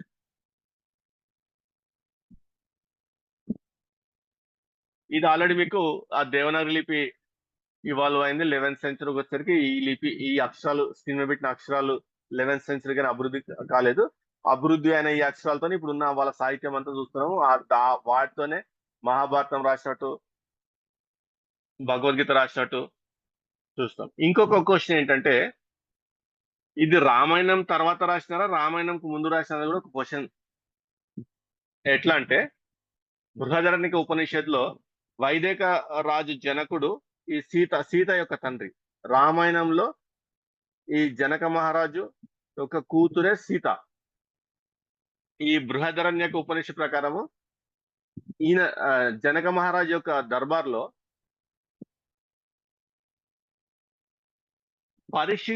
పరీక్షితుడి గురించి ఎంక్వైరీ చేస్తున్నారు. यज्ञवल्क्य ऋषि भुज लाहयानी नामक ऋषि पूछता है वह परीक्षित विवंत है, अर्थात राजा परीक्षित के खानदान का क्या बना. यह राजा परीक्षित अर्जुन का पोता और अभिमन्यु का बेटा था. ఈ పరీక్షితు మహారాజు గురించి జనక మహారాజుని యొక్క ఆస్థానంలో ఈ యజ్ఞవల్క్య ఋషి ఇంకొక ఋషిని ఎంక్వైరీ చేస్తుండు. అంటే మరి రామాయణము ముందు జరిగితే మహాభారతం తర్వాత జరిగితే రామాయణంలోని చెప్పబడిన జనక మహారాజు యొక్క ఆస్థానంలో అర్జునుని మనవడి గురించి ఎట్లా ఎంక్వైరీ చేస్తున్నారు అనేది క్వశ్చన్. అంటే ఏది ముందు రాసినారు ఏది తర్వాత రాసినారు అనేది కన్ఫ్యూజన్. నేను ఏంటంటే ప్రతి చిన్నది కవర్ చేసుకుంటూ వచ్చాను, ప్రతి చిన్న పాయింట్ కూడా విడిచిపెట్టలేదు. ఆ బృహదారణ్యక ఉపనిషత్తులో అంత స్టోరీ అదంతా.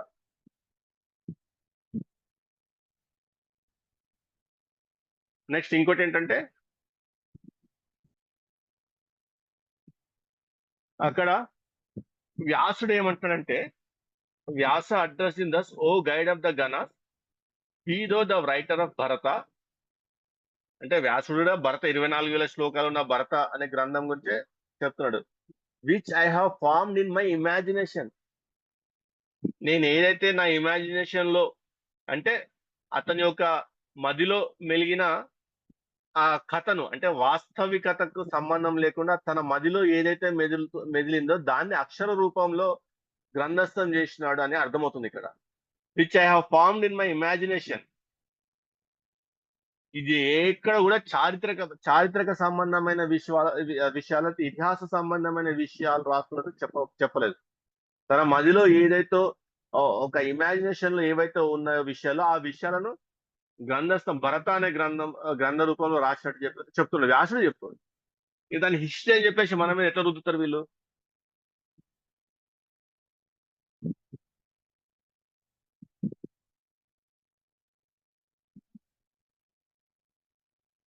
ఇక్కడ ఇది మిథలాజికల్ అని ఎందుకు అంటామంటే, కొన్ని మెయిన్ క్యారెక్టర్స్ యొక్క బర్త్ చెక్ చేస్తే ఎట్లా ఉంటదంటే, జనమజాసు Brahmana how was Drona born, how and when did he acquire his arms, how and why came he unto the Kurus అని, ఆ ద్రోణుడు ఎప్పుడు పుట్టినాడు ఏంటి అని అడిగినప్పుడు, ఇది చాలా చండాలము, దయచేసి తప్పుగా అర్థం చేసుకోవచ్చు. నేను ఉన్నది ఉన్నట్టు తెలుగులో చెప్పాల్సి వస్తుంది కాబట్టి కొద్దిగా దారుణంగా ఉంటది. ఇక్కడ ద్రోణుడు ఎట్లా పుట్టినాడని ఈ ప్రశ్న జనమేజయుడు అడిగినప్పుడు ఆన్సర్ ఏమనిస్తుంది అంటే, ఈ వైశంపాయనుడు ఏమని ఎక్స్ప్లెయిన్ చేస్తున్నాడంటే, పెద్ద గొప్ప ఋషి భరద్వాజుడు అనే గొప్ప ఋషి గంగాకు కాలకృత్యాలు తీర్చుకుంటానికి వెళ్ళినప్పుడు అక్కడ ఘృతాచి అని ఒక అప్సర కనపడంతో నెక్స్ట్ మూమెంట్ ఇతను స్ఖలించినాడు. ఆ స్పర్మ్ ని వేస్ట్ చేయకుండా ఒక పాత్రలో పట్టినాడు. ఆ పాత్రలో పట్టడం ద్వారా ఆ పాత్రలో పడ్డ అతని యొక్క స్పర్మ్స్ ఏవైతే, ఆ స్ఖలించిన లిక్విడ్ ఏదైతే ఉందో దాని నుంచి ఆ పాత్రలో పట్టడం వల్ల దానిలోంచి పుట్టినాడు కాబట్టి అతనికి ద్రోణుడు అని పెట్టి పేరు పెట్టారు. ఇది ఇట్లనే ఉంటాయి ఇక మిగిలినవన్నీ కూడా ఇంత చండాలం ఉంటాయి. ఇంకొకటి ఏంటంటే, కొద్దిగా ఇబ్బంది ఉంటది, దయచేసి జాగ్రత్తగా ఉండండి. మహాభారత బుక్ 1 ఆది పర్వ, ఆది వన సంవత్సర పర్వ, సెక్షన్ 63లో ఇక్కడ ఒక రాజు ఉంటాడు. ఒక రాజు అడవికి వేటకి వెళ్ళినప్పుడు అక్కడ తన భార్యను గుర్తుకొచ్చి ఆ అక్కడ అతను మాస్టర్బేట్ చేసుకొని కలిస్తాడు. అది ఒక ఆకులో పట్టుకొని ఒక ఒక పక్షి ఆ భార్య దగ్గర తీసుకెళ్తే ఆమె తీసుకెళ్తానికి వెళ్తుంటే అది దారిలో పడిపోయి, as soon as Vasu's seed fell into the water from the claws of the hawk, Adrika rapidly approached and swallowed it at once. That fish was sometime after caught by the fisherman, and it was the 10th month of the fish having swallowed the seed. From the stomach, that fish came out, male and female, child of human form. The fisherman wondered, wending unto King Uparichara, told him all that, O king, these two beings of human shape have been found in the body of a fish. ఇది ఎవరంటే సత్యవతి, ఆ చాప నుంచి పుట్టిన సత్యవతి. ఈ సత్యవతితోనే మళ్ళా పరాశరుడు అనే ఋషి వ్యభిచార సంతానం, ఈ సత్యవతి పరాశరుడికి వివాహేతర బంధం ద్వారా పుట్టిన వాడే వ్యాసుడు. ఆమెకి ఏమని, ఆ సత్యవతిని ఒకరోజు వచ్చి ఒడ్డు దాటించమని అడిగితే ఆ బోట్ లో తీసుకెళ్తున్న సమయంలో ఆమెను చూసి పరాశరుడు మనసు పడేసుకొని ఆమెతో సెక్స్ చేస్తే పుట్టిన వాడే వ్యాసుడు. ఆమెకి ఏమని బ్లెస్సింగ్ ఇస్తాడంటే, నీ వర్జినిటీ కోల్పోవు, నాతో సెక్స్ చేసినంత మాత్రం నీ వర్జినిటీ కోల్పోవు, నీ వర్జినిటీ అట్లనే ఉంటది అని చెప్తే ఆమె ఒప్పుకున్నందుకు ఆ పుట్టిన వ్యాసుడు కూడా పుట్టంగానే, ఇక ఇప్పుడు సామెత ఉంటది, కాలం కలిసి వస్తే నడిచి వచ్చే కొడుకు పుడుతున్నట్టు, ఆ వ్యాసుడిని బట్టి ఆ సామెత పుట్టుకొచ్చింది. ఆ వ్యాసుడు పుట్టంగానే ఇంకా రైట్ మమ్మీ, నీకు అవసరం ఇప్పుడు నన్ను విలు, నేను ఇక బయలుదేరుతా అని చెప్పేసి వెళ్ళిపోతాడు అక్కడి నుంచి నడుచుకుంటా పుట్టిన వెంటనే. ఈమె ఈ సత్యవతినే ఆ మహాభారతంలో వీళ్ళ ఆ, తల్లి ఇప్పుడు పాండవుడు, ఆ, ధృతరాష్ట్రుడు, ఇంకొక విదురుడు, ఈ ముగ్గురు కూడా ఈ ఈ వ్యాసుడి యొక్క నియోగ సంతానమే వీళ్ళు. ఆమె కోడళ్లకు సంతానం లేక భర్తలు చనిపోవటం వల్ల అప్పుడు ఆమె ఈ కొడుకుని గుర్తు చేసుకుంటది. అప్పుడు మాయమైనోడు మళ్ళా కలుస్తా అని చెప్పి పోయినాడు ఇప్పుడు ప్రత్యక్షమవుతాడు. ప్రత్యక్షమై ఈయన ద్వారా ఆ కోడలకు పుట్టిన పిల్లగానే ఈ పాండు మహారాజు గాని, ఈ ధృతరాష్ట్రుడు గాని, ఆ విదురుడు గాని, వీళ్ళకు పాండు రోగము, ఆ గుడ్డితనము, ప్లస్ ఆ ఆ ఇంకొక ఇద్దరు స్త్రీలను పంపిస్తే భయపడి కళ్ళు మూసుకుంటే పుట్టేవాడు, అంటే ఈ వ్యాసుడి దగ్గరికి ఆయన ఆకారం చూసి ఆమె భయపడి కళ్ళు మూసుకుంటే ఆ కళ్ళు మూసుకోవటం వల్ల జరిగిన ఆ ప్రక్రియలో పుట్టినవాడే గుడ్డిగా ధృతరాష్ట్రుడు పుడతాడు. ఈ పాండురోగంతో ఎందుకు పుట్టాడంటే ఇంకొక కోడలు పోయి వ్యాసుచి భయపడి ఆ ఆ కార్యం భయంతో చేయటం వల్ల ఆ పాండురోగంతో పుట్టాడు. ఇంకొక చెలికతను పంపిస్తే ఆమె ధైర్యంగా పోయికుంటే మంచి జ్ఞాని అయిన విదురుడు పుడతాడు. అట్లుంటాయి అలా స్టోరీలు. నెక్స్ట్ ఇంకొకటి, ఈ 100 మంది గాంధారి 100 మంది పిల్లలకి ఎట్లా జన్మ ఇచ్చిందని చూస్తే ఆమె కోపంతోని ఆ అబార్షన్ చేసుకుంటది. అంటే ఆ కడుపు మీద గుద్దుకోవటం వల్ల అబార్ట్ అయిపోతుంది. అబార్ట్ అయిపోయిన దాన్ని ఈ పెద్ద సార్ ఏం చేస్తాడంటే ఆ కుండలల్లో నెయ్యి పెట్టి ఆ నెయ్యి 100 కుండలు పెట్టేసి, ఈ వ్యాసుడే పెద్ద సార్ అంటే ఈ మొత్తానికి అంతా వ్యాసుడే, రాసింది వ్యాసుడే, వాళ్ళని కన్నది వ్యాసుడే, వాళ్ళని పుట్టించింది వ్యాసుడే, అంత వ్యాసుడే ఉంటుంది మొత్తం స్టోరీ. ఈ వ్యాసుడు ఏంటంటే ఒక దగ్గర కూర్చొని ఆయన మైండ్ లో ఏమేమో ఆలోచించుకుంటుంటే అవన్నీ గ్రంథస్థం చేసి మహాభారతం అని చెప్పేసి మన నెత్తి మీద ఉద్దేశారు. ఈ డెడ్ ఫీటర్స్ ని ఆ 100 కుండలలో మళ్ళీ నెయ్యి పెట్టి ఆ నెయ్యిలో ఇవన్నీ పెడితే 100 మంది పుట్టిరంట. ఒక లేడీ వీళ్ళతో పాటు 101 కుండలో ఒక లేడీ, ఒక చెల్లె కూడా పుడుతుంది. 100 మంది అన్నదమ్ములకు ఒక చెల్లె కూడా ఉంటది. అంటే నేను ఎందుకు చెప్తున్నా అంటే ఇవన్నీ కూడా మెయిన్ క్యారెక్టర్స్. ఇప్పుడు ద్రోణాచార్యుడు లేనిది ఆ గురు శిష్యులు ఈ కౌరవ పాండవులు క్షత్రియ విద్యను అభ్యసించరు. అశ్వత్థాముడు ఉండడు. ఆ ద్రోణాచార్యుడు అనేవాడే ఆ ద్రోణ పాత్ర నుంచి పుట్టినని చెప్పి రాసుకుంటారు. సత్యవతి ఆ చాప మింగటం వల్ల ఆమె కడుపులో పుట్టినట్టు, ప్లస్ వ్యాసుడు అంతా ఆ ఏమంటాము వ్యభిచార సంతానం అంటాను నేను డైరెక్ట్ ఒకటే మాటలు చెప్పాలంటే. చాలా వాళ్ళు ప్రత్యేకించి అంటే వివాహ సంబంధం లేకుండా వివాహేతర బంధము ద్వారా కన్నారు కాబట్టి అంత వ్యభిచార సంతానం అంటాం. ప్లస్ దానికి వాళ్ళు పెట్టుకున్న ముద్దుగా పెట్టుకుని పిలిచిన పేరు అంటే నియోగ. అట్లనే ఇంకొక రిష శృంగ కూడా అట్లనే పుడతాడు. అతని స్టోరీ మహాభారత బుక్ 3 వనపర్వ తీర్థయాత్ర పర్వ సెక్షన్ 110 లో ఉంటుంది. ఇట్లా మెయిన్ క్యారెక్టర్స్ అంతా కూడా ఇప్పుడు పాంచాలి కూడా అంతే. ఈ వీళ్ళ పుట్టుకనే ఒక మిథికల్ స్టోరీ. అది అంటే బక్వాస్ స్టోరీ అనమాట. పుట్టే విధానం కూడా ఏమైనా చక్కగా పుడుతున్నట్టు అంత బక్వాస్ పుట్టుకలు అవి చెప్తాను కూడా చాలా ఇబ్బందికరంగా ఉంటుంది.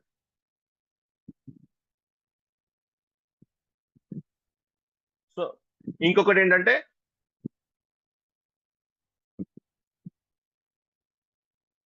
100 million Narada said king Sasvindu, O Srinjaya, we hear Pelle pray to that of great beauty of the prowess incapable of being baffled. He performed diverse sacrifices. That high-souled monarch had 100,000 wives. చూడండి, that high-souled monarch had 100,000 wives. From each of those wives were born 1,000 sons. ఇక్కడ మీకు numerical వాల్యూలు ఇచ్చిన 1,00,000 into ఒక్కొక్కరికి 1000 అంటే 100 million. ఇది ఏమి production ఫ్యాక్టరీయా? ఇంతమంది అసలు ఊహించడానికే కష్టంగా ఉంది. ఎట్లా పుడతారు, ఎట్లా కంటారు, అట్లా ఒక్కొక్కరు 1000 మందిని ఎట్లా కంటారు? ఆ మ్యానుఫ్యాక్చరింగ్ యూనిట్ అన్నట్టు ఉంటుంది చూస్తే. ప్లస్ దాన ధర్మాలు కూడా అసలు ఊహకందని విధంగా 5,840,000,000 cows, 365 million horses, 3,615,000,000 gold cans దానం చేసినట్టు రాస్తారు.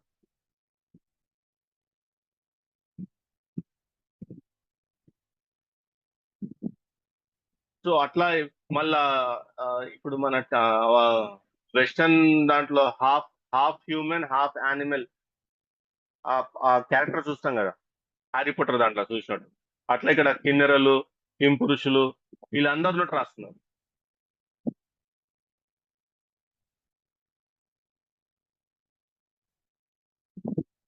ఇంకా ఏంటంటే ఇక్కడ హర్ మౌ ఇక్కడ ఒక ఒక ఆవు నుంచి వీళ్ళంతా పుట్టినట్టు రాసుకుంటారు. Her mouth came out host of Paundras and Kiratas, Yavanas and Sinhalas, and the barbarous tribes of Khasas and Chiukas and Pulindas and Chinas and Hunas with Kerlas and numerous other Mlechas, and that vast army of Mlechas in various uniforms and armed with various weapons. ఒక ఆవు నుంచి పౌండర్లు వచ్చిరంట, కిరాటాలు వచ్చిరంట, యవనులు వచ్చిరంట, సింహలు వచ్చిరంట, మరి ఇతర barbarous tribes వచ్చిరంట, Casas వచ్చినారంట, చివుకాస్ వచ్చినారంట, పులిండాస్ వచ్చినారంట, చీనాస్ వచ్చినారంట, హూనాస్ వచ్చినారంట, Kerala's వచ్చినారంట, ప్లేచ్లు వచ్చినారంట. ఆవు నుంచి పుడతారు ఎవరన్నా? అసలు జాతి జాతి చెప్పేస్తారు. అంటే గ్రీకులు అందరూ ఆవు నుంచి పుట్టినట్టు, సింహల దేశం శ్రీలంకలు అందరూ ఆవు నుంచి పుట్టినట్టు, కిరాటస్ అంటే బీహార్లు అంతా ఆవు నుంచి పుట్టినట్టు, చైనా వాళ్ళు అంతా ఆవు నుంచి పుట్టినట్టు, హునులు అంతా ఆవు నుంచి పుట్టినట్టు, ఇవంతా అబద్ధం కదా. ఈ చైనా దేశం ఎప్పుడు ఏర్పడ్డది? ఈ యవనులు అంటే అలెగ్జాండర్ తో ఆ గ్రీక్స్ మన ఇండియాకి వచ్చినారు అరౌండ్ త్రీ అలెగ్జాండర్ జెరూసలేం ని దర్శించింది 332 BC. అక్కడ హై ప్రీస్ట్ అలెగ్జాండర్ కి డానియల్ 8వ గ్రంథంలో చెప్పబడింది నువ్వే అని చెప్పి ఎక్స్ప్లెయిన్ చేస్తే, అలెగ్జాండర్ అతనికి వంగి నమస్కరిస్తున్నప్పుడు ఇతర జనరల్స్ ఆశ్చర్యపోతారు, నువ్వేంటి ఒక ప్రీస్ట్ కి వంగి దండం పెడుతున్నావు అని చెప్తున్నప్పుడు అలెగ్జాండర్ అంటారు, ఇతను నా కల్లో కనపడ్డాడు, నాకు కలలో కనపడ్డాడు ఇతనే, అందుకే నేను అతను చెప్పింది విశ్వసిస్తున్నాను చెప్పేసి యెరూషలేంకి ఎటువంటి హాని జరగకుండా అక్కడి నుంచి బయలుదేరి ఇక ఇటు ఇండియా ఇటు ఈ ప్రాంతంకి వస్తారు. అంటే అరౌండ్ 330 BC, 320 BC టైంలో భారతదేశానికి వస్తారు అలెగ్జాండర్. మరి మహాభారతం అప్పటిది కదా, ద్వాపర యుగంలో 3102 BC కంటే ముందు జరిగిన యుద్ధం కదా, ఆ స్టోరీ కదా. మరి 300 BCలో ఇండియాకి వచ్చిన గ్రీకులు ఎక్కడి నుంచి వచ్చినారు వీళ్ళకు? ఈ హునులు క్రీస్తు పూర్వం 1వ-2వ శతాబ్దం, క్రీస్తు శకం 1వ-2వ శతాబ్దంలో భారతదేశానికి దండెత్తి వచ్చిన వాళ్ళు. వీళ్ళు అక్కడ మహాభారత యుద్ధంలో ఏం చేస్తారు? అక్కడ ఎట్లా రాస్తున్నారు వీళ్ళని ఆ గ్రంథంలో? అసలు ఒక ఆవు నుంచి పుట్టినట్టు ఎట్లా రాసుకుంటారు ఇవన్నీ? ద్రవిడాస్, శాకాస్. ద్రవిడాస్ అంటే మనము, దక్షిణ భారతదేశం, ఒకప్పుడు భారతదేశం అంతా మనదే, మనం ద్రవిడాస్ అంటే. ఇవన్నీ ఎట్లా రాసుకుంటారు అంటే mythical story, it is not at all historical book. ఇది ఒక మిత్, లైక్ హ్యారీ పాటర్ లాగా ఇది కూడా ఒక మిత్. ప్లస్ ఇందులో ఇంతకుముందు చెప్పినట్టు ఆర్య సమాజ్ వాళ్ళు ఏమని వాదిస్తారంటే కృష్ణుని దేవుడిగా చూపించుకున్నటకు ఫేక్ ట్రాన్స్లేషన్ చేస్తారని చెప్పేసి ఆ శ్లోకాలు అది ఎట్లా వాళ్ళ ఎక్స్ప్లెనేషన్ ఇస్తాం. వేరే బయట ఎవడు ఇస్తలేదు ఎక్స్ప్లెనేషన్.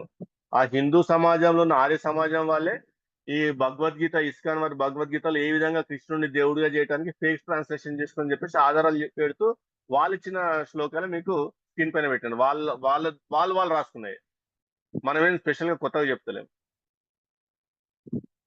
సో మీకు ఒక అండర్స్టాండింగ్ కోసం నేను స్కిప్ చేస్తున్నాను, టైం మనకు తక్కువ ఉండటం వల్ల. ఇదిగోండి, ఆర్య సమాజ్ చెందిన భగవద్గీతలో ఈ ఇస్కాన్ వాళ్ళు వాడుతున్న భగవద్గీతలో ఉండనే ఉండవు. ప్లస్ ఆర్య సమాజ్ వాడు సత్యార్థ ప్రకాశం ఏమని రాస్తాడంటే, బట్ క్వశ్చన్ ఏంటంటే ఒక్క నిమిషం, does god incarnate or not అనే దాంట్లో, but Krishna says in the Gita whenever there is a decay of virtue I take on a human form అని దానికి ఏంటి అని అంటే ఆన్సర్ ఏమవుతుంది, బీయింగ్ అపోజ్ టు ద వేద అంటే ఇది వేదానికి వ్యతిరేకమైనది. It cannot be held to be an authority. ఇది అథారిటీ టెక్స్ట్ కాదు, వేద విరుద్ధమైనది. Though it is possible that Krishna being very virtuous and being extremely anxious to further to cause of righteousness might have wished that he would like to be born again and again at different times to protect the good and punish the wicked. If such was the case, there is no harm in it, because whatever the good and the great possess their wealth, their bodies, give their hearts, is at the service of humanity. In spite of all this, Krishna could never be God అని చెప్పేసి రాసుకుంటున్నారు వాళ్ళే. Why do people then believe in the 24 incarnations of god అంటే మనం దశావతారాలను చూస్తాం, కానీ 24 అవతారాలు ఉన్నాయి అక్కడ. క్వశ్చన్ ఏంటంటే, if this be the case, why do people then believe in the 24 incarnation of god అంటే, from what of knowledge of the Vedas, from being led astray by the sectarians and being themselves uneducated, people are involved in ignorance and therefore no wonder believe in and say such false things. అంటే ఈ ఆర్య సమాజాలు దీన్ని మొత్తం ఖండిస్తున్నారు, ఈ అవతారవాదాన్ని ఖండిస్తున్నారు, కృష్ణుడు దేవుడు కాదని చెప్తున్నారు.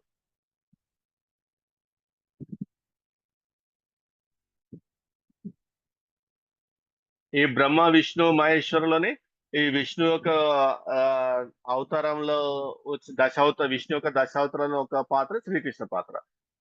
అది ఖండిస్తున్నారు ఆర్య సమాజ్ వాళ్ళు, తప్పు అంటున్నారు.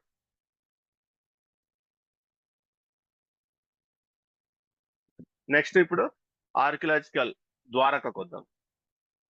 ఈ ద్వారక రియల్? మీరు ఎక్కడ యూట్యూబ్ ఇట్లా ద్వారక అని కొడితే యూట్యూబ్ వీడియోస్ కోకొలలు ఉంటాయి. ఈ లాజిక్ ఏంటంటే, ఇప్పుడు హ్యారీ పోటర్ ఎందుకు చెప్తాను ఇప్పుడు చూడండి. ఇక్కడ ఇప్పుడు హ్యారీ పోటర్ లో లండన్ ఉంది, ఇంగ్లాండ్ ఉంది. అంటే హ్యారీ పోటర్ లో ఆ ప్రాంత ప్రదేశాలు plus characters names, Harry Potter, Dumbledore, Voldemort, Hogwarts. జాగ్రత్తగా ఉండండి, ఆ ప్రాంతం ఉంది, లండన్ ఉంది, ఇంగ్లాండ్ ఉంది, ఇంగ్లాండ్ లో లండన్ ఉంది, ప్లస్ ఈ క్యారెక్టర్ పేర్లు ఉన్నంత మాత్రాన England London okay. Harry Potter నిజమా? డంబుల్డోర్ నిజమా? వాల్డమార్ నిజమా? హాగ్వార్ట్ నిజమా?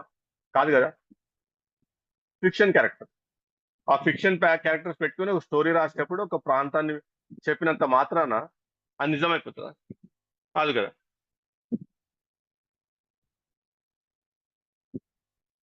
ఇప్పుడు ఇంగ్లాండ్ ఉంది కదా అక్కడ అని చెప్పేసి ఈ హ్యారీ పోటర్ అనేది నిజమైన స్టోరీ అని చెప్తామా? చెప్తాం కదా.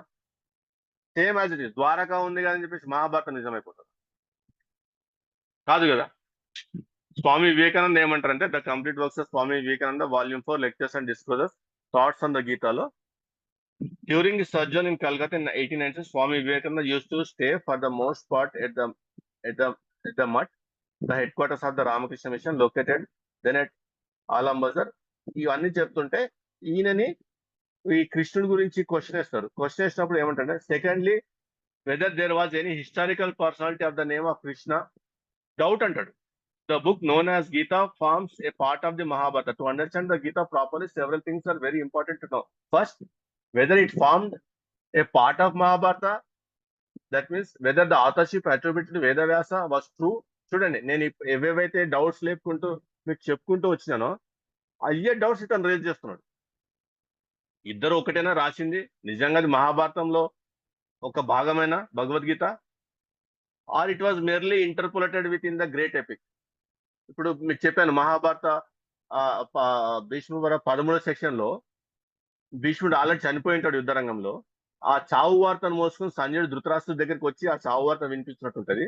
మళ్ళీ అదే దాంట్లో 25వ సెక్షన్ కి వచ్చేసరికి మళ్ళీ మొదటి నుంచి స్టార్ట్ అవుతుంది కథ. ధృతరాష్ట్రుడు, సంజయ్ అక్కడ ఏం జరుగుతుందని చెప్పు అంటాడు. ఎట్లా సాధ్యమవుతుంది? సేమ్ అదే డౌట్ ఈయన కూడా లేవనెత్తుతుంది. Secondly, whether there was any historical person of the name Krishna. Thirdly, whether the great war of Kurukshetra as mentioned in the Greek actually took place, and fourthly, whether Arjuna and others were real historical person. ఇప్పుడు స్వామి వివేకానంద ఒక Hindu icon గా project చేస్తారు కదా, మరి అతను చెప్తుంది కదా ఇవన్నీ. ఇప్పుడు మనమే చెప్తున్నాం, మనకంటే ముందు అతను చెప్పేసిండు ఇవన్నీ ఫేక్, ఇవన్నీ అనుమానాస్పదమైనవి, ఇవన్నీ నిజమైనవి కాదు. అతనే క్వశ్చన్స్ లేవనెత్తుతాడు. అసలు వ్యాసుడు అనేవాడు ఉన్నాడా లేదని కూడా క్వశ్చన్ లేవనెత్తుతాడు. ఇవన్నీ హిస్టారికల్ గా ప్రూవ్ చేయడం చెప్తాడు. సో ద్వారక ఏంటంటే వీళ్ళు మనకు ప్రచారం చేసేది scientific marine archaeological investigations by marine archaeological unit of national institute of ఓషియోగ్రఫీ government of Gujarat వాళ్ళు 17 ఈ ఈ ద్వారక అనే ఒక ప్రదేశానికి అనుకున్నట్టు ఆ సముద్ర గర్భంలో ప్లస్ అక్కడ ఉన్న వస్తువుల యొక్క డేటింగ్ చూస్తే 1500 BC టు 1700 BCకి వెళ్తుందని చెప్పేసి ఓ డంకా బజాంచి చెప్తారు. ఓకే, ఆర్గ్యుమెంట్ సేక్ ఒప్పుకుందాం. ఈ టైంలోనే అక్కడ బైబిల్లో మోజెస్ స్టోరీ స్టార్ట్ అవుతుంది. స్టోరీ అంటే ఫ్యాక్ట్, అది ఫిక్షనల్ కాదు. స్టోరీ అంటే ఇక వాడుక భాషతో చెప్తాం కాబట్టి చెప్తున్నా. అక్కడ బైబిల్లో మోజెస్ స్టోరీ అక్కడి నుంచి స్టార్ట్ అవుతుంది. ఇక్కడ 1500 to 700 BC అంటే మరి ఈ 3102 BC కదా most of the scholars agri అయ్యేది. శ్రీకృష్ణుడు చనిపోయింది 3102 BC ఆ కాలానికి. సో అక్కడితో ద్వాపర యుగం అంతమైనట్టు, ద్వాపర యుగం తర్వాత కలియుగం స్టార్ట్ అయినట్టు చెప్తారు. మరి ఇప్పుడు ఈ అవశేషాలు ఏవైతే ద్వారక అని చెప్పబడుతున్నారో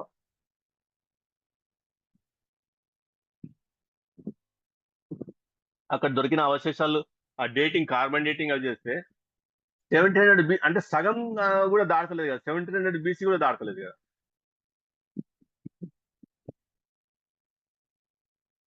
ఎక్కడ 3102 BC, ఎక్కడ 1700 BC. వాళ్ళ లెక్క ప్రకారం వివిధ డేట్స్ అని చెప్తున్నాం. కానీ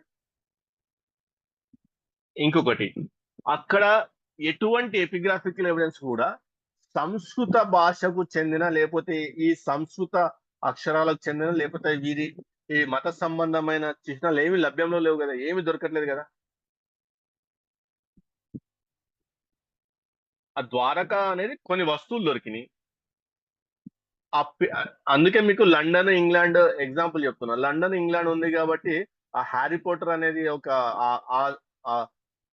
ఆ స్టోరీ ఫ్యాక్ట్ అయిపోదు కదా, ఆ ఫిక్షన్ స్టోరీ ఫ్యాక్ట్ అయిపోదు కదా. అట్లనే ద్వారక ఉన్నంత మాత్రాన ఈ మహాభారతము, ఈ కృష్ణుడు ఇవన్నీ నిజమైపోవు కదా. ఎందుకంటే అది కార్బన్ డేటింగ్ చేసిన 1700 BC దాటలేదు. ఇవన్నీ ఎందుకు అబద్ధం అని చెప్తా అంటే, నెక్స్ట్ మనము కలియుగం గురించి చూసేటప్పుడు మనకు ఇండియాలో ఆర్కియలాజికల్ గా ఇండియన్ హిస్టరీ స్టార్ట్ అయ్యేది సింధు నాగరికత నుంచి. ఆ సింధు నాగరికత గురించి ఇలా ఒక్క ముక్క కూడా తెలియదు. ఇలా గ్రంథాలు ఎక్కడ కూడా సింధు నాగరికత గురించి తెలియదు. ప్లస్ ఆ సింధు నాగరికత తర్వాత మిగిలిన వేరే కల్చర్స్ కూడా వీళ్ళ గ్రంథాలు లేవు. ఒక 1000-1200 సంవత్సర కాలం వైదిక కాలం అని చెప్పేసి అది అది రాసి ప్రశ్న, కానీ ఆ వైదిక కాలానికి సంబంధించి ఎటువంటి ఆధారాలు ఉండవు. సో నెక్స్ట్ మీకు కలియుగం గురించి చెప్పేటప్పుడు స్పష్టంగా ఎక్స్ప్లెయిన్ చేస్తే అప్పుడు ఇలా మోసం ఇంకా మీకు బయటపడిపోతుంది. ఆ కింగ్స్ లీనియేజ్ వాళ్ళు ఎందుకు అసలు సింధు నాగరికతను పట్టించుకోలేదు. ఎందుకంటే సింధు నాగరికతకు మహాభారత యుద్ధం జరిగిన టైం సేమ్ పీరియడ్. మహాభారతం ఇతిహాసము ద్వాపర యుగానికి అని చెప్పి రాసినప్పుడు సింధు నాగరికతను గురించి కలిపేసి రాసుకుంటే మనం ఈ దొంగతనం లేకపోతే ఈ అబద్ధం గుర్తుపట్టేటోళ్ళమే కాదు.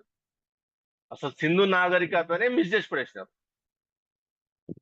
ప్లస్ గౌతమ బుద్ధుని అన్యాయంగా లేకపోతే కలిపేసుకోవటము, గౌతమ బుద్ధుని ఆ శ్రీరాముడి యొక్క వంశ వృక్షంలో, ఆ వంశంలో, సూర్యవంశంలో, ఆ ఇక్ష్వాకు వంశంలో జన్మినట్టు చూపించుకోవటము, అతని కంటెంపరీ వాళ్ళని వేరే వంశం చూపి ఇట్లా చాలా మిస్టేక్స్ చేయటం వల్ల లీనియస్ లో అట్లా వీళ్ళ దొంగతనం మనకు బయటపడుతుంది. అది కలియుగం చూసేటప్పుడు చూద్దాం. నెక్స్ట్ ఫైనల్ ఏంటంటే, ఇన్ని అవతారాలు లాస్ట్ త్రేతాయుగంలో కూడా చూసినాము. త్రేతాయుగంలో స్పష్టంగా రాముడు చెప్తాడు, నేను అంతకుముందు జన్మలో చేసిన పాప కార్యములను బట్టే నేను ఆ కర్మలను ఈ జన్మలో అనుభవిస్తున్నా కాబట్టి ఆ భార్య వియోగము, ఈ అడవుల పాలవటము ఇదంతా అని ఆ చేసిన పాపం ఏంటో కూడా చెప్పినాను. విష్ణువు రూపంలో వెళ్ళి ఆ తులసిని మానభంగం చేయటము, ఆమె భర్త రూపంలో వెళ్ళి ఆమె తర్వాత తెలుసుకుని శపించటము, అవన్నీ చెప్పినాం. నెక్స్ట్ ఏంటంటే, ఇప్పుడు ఆ అవతారం కూడా మరి ఆ ఏమైనా ధర్మం స్థాపించబడింది, ఆ అవతారం తలితే ఆత్మహత్య చేసుకున్నాడు. ఇప్పుడు ఇక్కడ కూడా ఈ కృష్ణుడు మరి నిజంగా దేవుడా, అటువంటి క్వాలిటీస్, ఆ గుణ లక్షణాలు ఉన్నాయనేది చూద్దాం.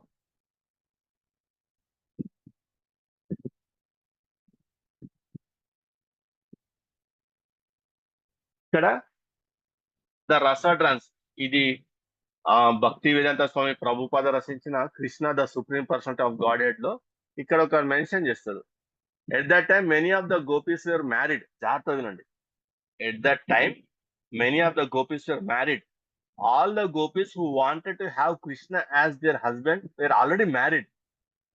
Their attitude towards Krishna was that of a paramour love. Therefore, the loving affairs of Krishna with the gopis is called Prakriya Rasa, Parakriya Rasa. A married man or a wife who desires another wife or a husband is called Parakriya Rasa. ఎంత అందంగా రాస్తున్నారు వ్యభిచారాన్ని. అసలు ఇలా ధైర్యం మెచ్చుకోవాలా, వాటికి definition ఇస్తూ దానికి ఒక పేరు ఇస్తూ అసలు ఇంత ధైర్యంగా రాసుకుందానికి మెచ్చుకోవాలి. మళ్ళీ దాన్ని పరక్రియ రస అని చెప్పేసి చాలా, అందుకే ఇప్పుడు వీళ్ళని చూస్తాము. వీళ్ళు ఈ ఈ కచేరీలు చేస్తూ ఉంటారు కదా, ఆ పేర్లు గుర్తుకొస్తలేవు. చాగంటి కోటేశ్వరరావు, వీళ్ళందరూ ఇటువంటి వాళ్ళ టాలెంట్, ఒక అసహ్యమైన కార్యాన్ని కూడా చాలా చక్కగా, ఎటువంటి జుగుప్స కలగకుండా చాలా మంచిగా చెప్పి అదొక గొప్ప డివైన్ కార్యం కింద ప్రజెంట్ చేస్తారు. సో ఇక్కడ దేవుడు అనే అతను ఇతర స్త్రీ అంటే వివాహం జరిగి భర్తలు ఉండగా ఆ స్త్రీలతో చేసే కార్యక్రమాన్ని ఎంత చక్కగా వర్ణించుకుంటున్నారు వీళ్ళు. మనం సింపుల్ గా వ్యభిచారం అంటున్నారు.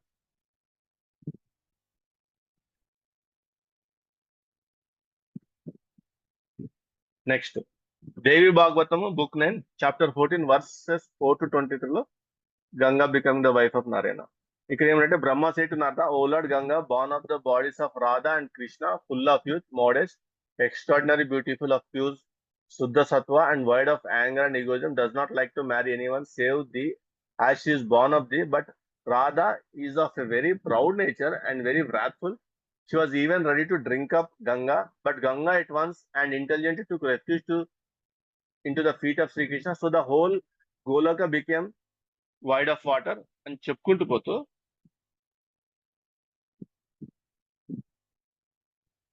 the one half of Sri Krishna's two arm, the other half of Sri Krishna's forearm. Radha has appeared from the left side of Sri Krishna. He himself is the right half of the Padma, is his left half. As there is no difference between Radha and Kamala, so there is no difference between Sri Krishna and thee. Therefore, as Ganga is born of thy body, she wants to marry thee.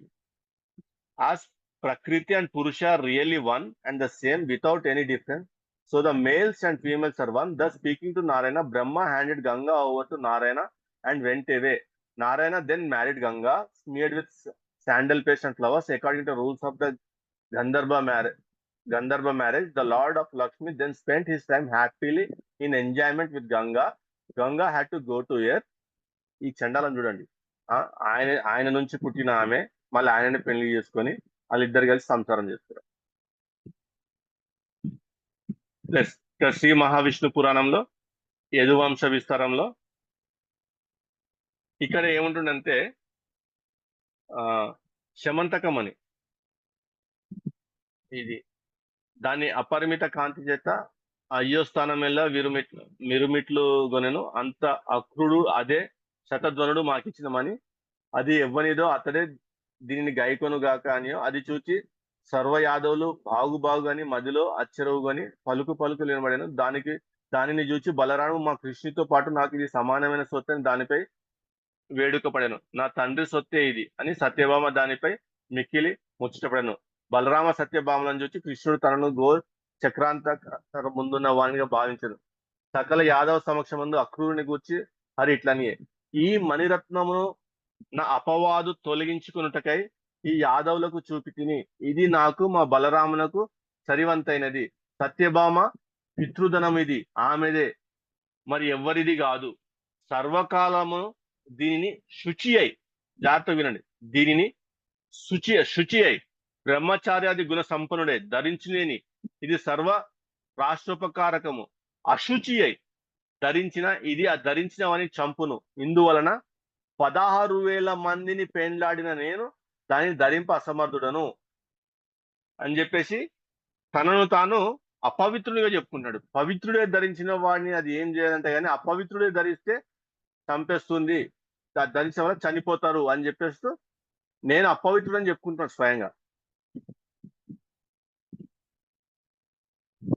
Shri Vishnu మహాపురాణము దీన్ని ధరించినది మద్యపానది సకలోప భోగ పరిత్యాగం చేయవలసి ఉండును, అందుచే అది వద్దు. ఈ యదులోకము బలభద్రుడు నేను సత్యను ఓ దానావతి నిన్ను ప్రార్థించు, ఇది నీవే ధరింప సమర్థుడు అని చెప్పేసి నేను ధరించను, నేను అపవిత్రుడు అని చెప్పేసి చెప్పుకుంటున్నాను.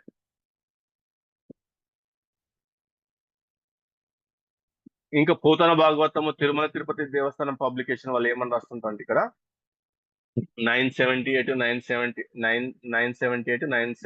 980 శ్లోకాల అది చదివినప్పుడు తాత్పర్యం చెప్తూ, ఇంటి మర్యాద బుగ్గిలో కలిపి మగలను సిగ్గుల పాలు చేసి అత్తమామలకు పరితాపం కలిగించి తోబుట్టువుల పరువు తీసి తల్లిదండ్రుల ఆశలు అడియాసలు నొనరించి చుట్టాలకు రోత పుట్టిస్తూ మంచి కులంలో పుట్టిన వారు మరుమగాల మీద కోరికతో రాదగున లోకులు చూచి మెచ్చుకుంటారా? సాధ్వీమణికి జారిని తోడి పొత్తు వాంఛనీయం కాదు. ప్రాణేశ్వరుడికి తెలిస్తే ప్రాణం మీదకి వస్తుంది, క్షితిపతికి తెలిస్తే శిక్షిస్తాడు, మామకు తెలిస్తే మనువు దిగదెంపులు అవుతుంది, తలారికి తెలిస్తే తంటా వస్తుంది, తల్లిదండ్రులకు తెలిస్తే 10 మందిలో తల ఎత్తుకోలేరు, తోడికోలకు తెలిస్తే ఎత్తి పొడుస్తుంది, కొడుకులకు తెలిస్తే గౌరవించరు, చుట్టాలకు తెలిస్తే వెలివేస్తారు, ఇతరులకు తెలిస్తే ఎంతో చులకనగా చూస్తారు. జారినికి ఇహంలో గాని పరంలో గాని సుఖం లేదు, కీర్తి లేదు, జంకు లేని సంతోషం లేదు. దుశ్శీలుడైన, అశక్తుడైన, రూపహీనుడైన, అజ్ఞుడైన, మానుడైన, రోగి అయిన మగాన్ని పరిత్యజించడం మగువకు మర్యాద కాదు అని చెప్పుకుంటూ వెళ్తూ ఈ రీతిగా పుష్పబాణుని బాణ పరంపరలకు నిహ్వలరిత్వం పొంది సైరన విడిచి ప్రజాసుందరి మనలు పలికిన దీనవచనలు ఆకరించి యోగీశ్వరేశ్వరుడు ఆత్మరుడు అయిన శ్రీకృష్ణుడు నవ్వి వారితో రమించాడు. అంటే ఇలా ఈ రమించాడు అనే దానికి వాళ్ళ డిక్షనరీ మీనింగ్ వాళ్ళ నిఘంటు నుంచే క్రీడించును, అనుభవించును, ఇవన్నీ మీనింగ్స్ వస్తాయి. సో ఇతరుల భార్యలైన గోపికలతో శ్రీకృష్ణుడు చేసిన ఈ పని వల్ల వాళ్ళ గ్రంథాలు ఏమని చెప్తున్నాయంటే అసలు వాళ్ళ ధైర్యం మెచ్చుకోవాలా. రాజవంశోత్తమ గోవిందుడు గోపవధువులతో రాసులను సలుపుతుండగా చూసి కామపీడితులై వేచర బామినులు పరవశ్యంతో తూలి సోలి తమ ప్రాణపతుల మీద వాలిపోయారు. గజరాజు ఆడుగజంలో గంపుతో క్రీడించే విధంగా తీవ్ర పొదరిలలో చిక్కని చెట్ల నీడలో చక్కని పూసజ్జలో ఆ కన్యారత్నంతో క్రీడించి వారిని సంతోషపెట్టని చెప్పేసి ఇదంతా రాస్తారు. ఇదే ఏం రాసుకుంటారంటే మగాడు ఉండగానే అతన్ని మోసగించి అతని ఇల్లాలని కామించి అనుభవించిన వాడిని పట్టుకొని యమకింకరుడు సంకోచం లేకుండా అతన్ని పట్టరాని కోపంతో అందతా మిశ్రం అనే నరకంలో తోస్తారు. ఇదంతా ఎందుకు చెప్పుకుంటూ వచ్చినా అంటే ఇట్లా ఎవరైతే చేస్తారో అటువంటి వ్యక్తిని, అంటే ఇతరుల భార్యలతో క్రీడించిన వ్యక్తిని అందతా మిశ్రమ నరకంలో తోస్తారని చెప్పి చాలా బాగా బుక్ లోనే రాస్తున్నారు. అంటే ఇప్పుడు ఈయన ఎక్కడున్నట్టు మరి ఆలోచించాలి. కామము, క్రోధము, లోభమను నీ 3 విధములుగా నరక ద్వారములు, ఇవి తనకు నాశనము కలిగాను కాబట్టి ఈ 3టిని విడనాడవలను. మరి ఈ 3టిని నేను ఎక్కడ విడనాడిండు?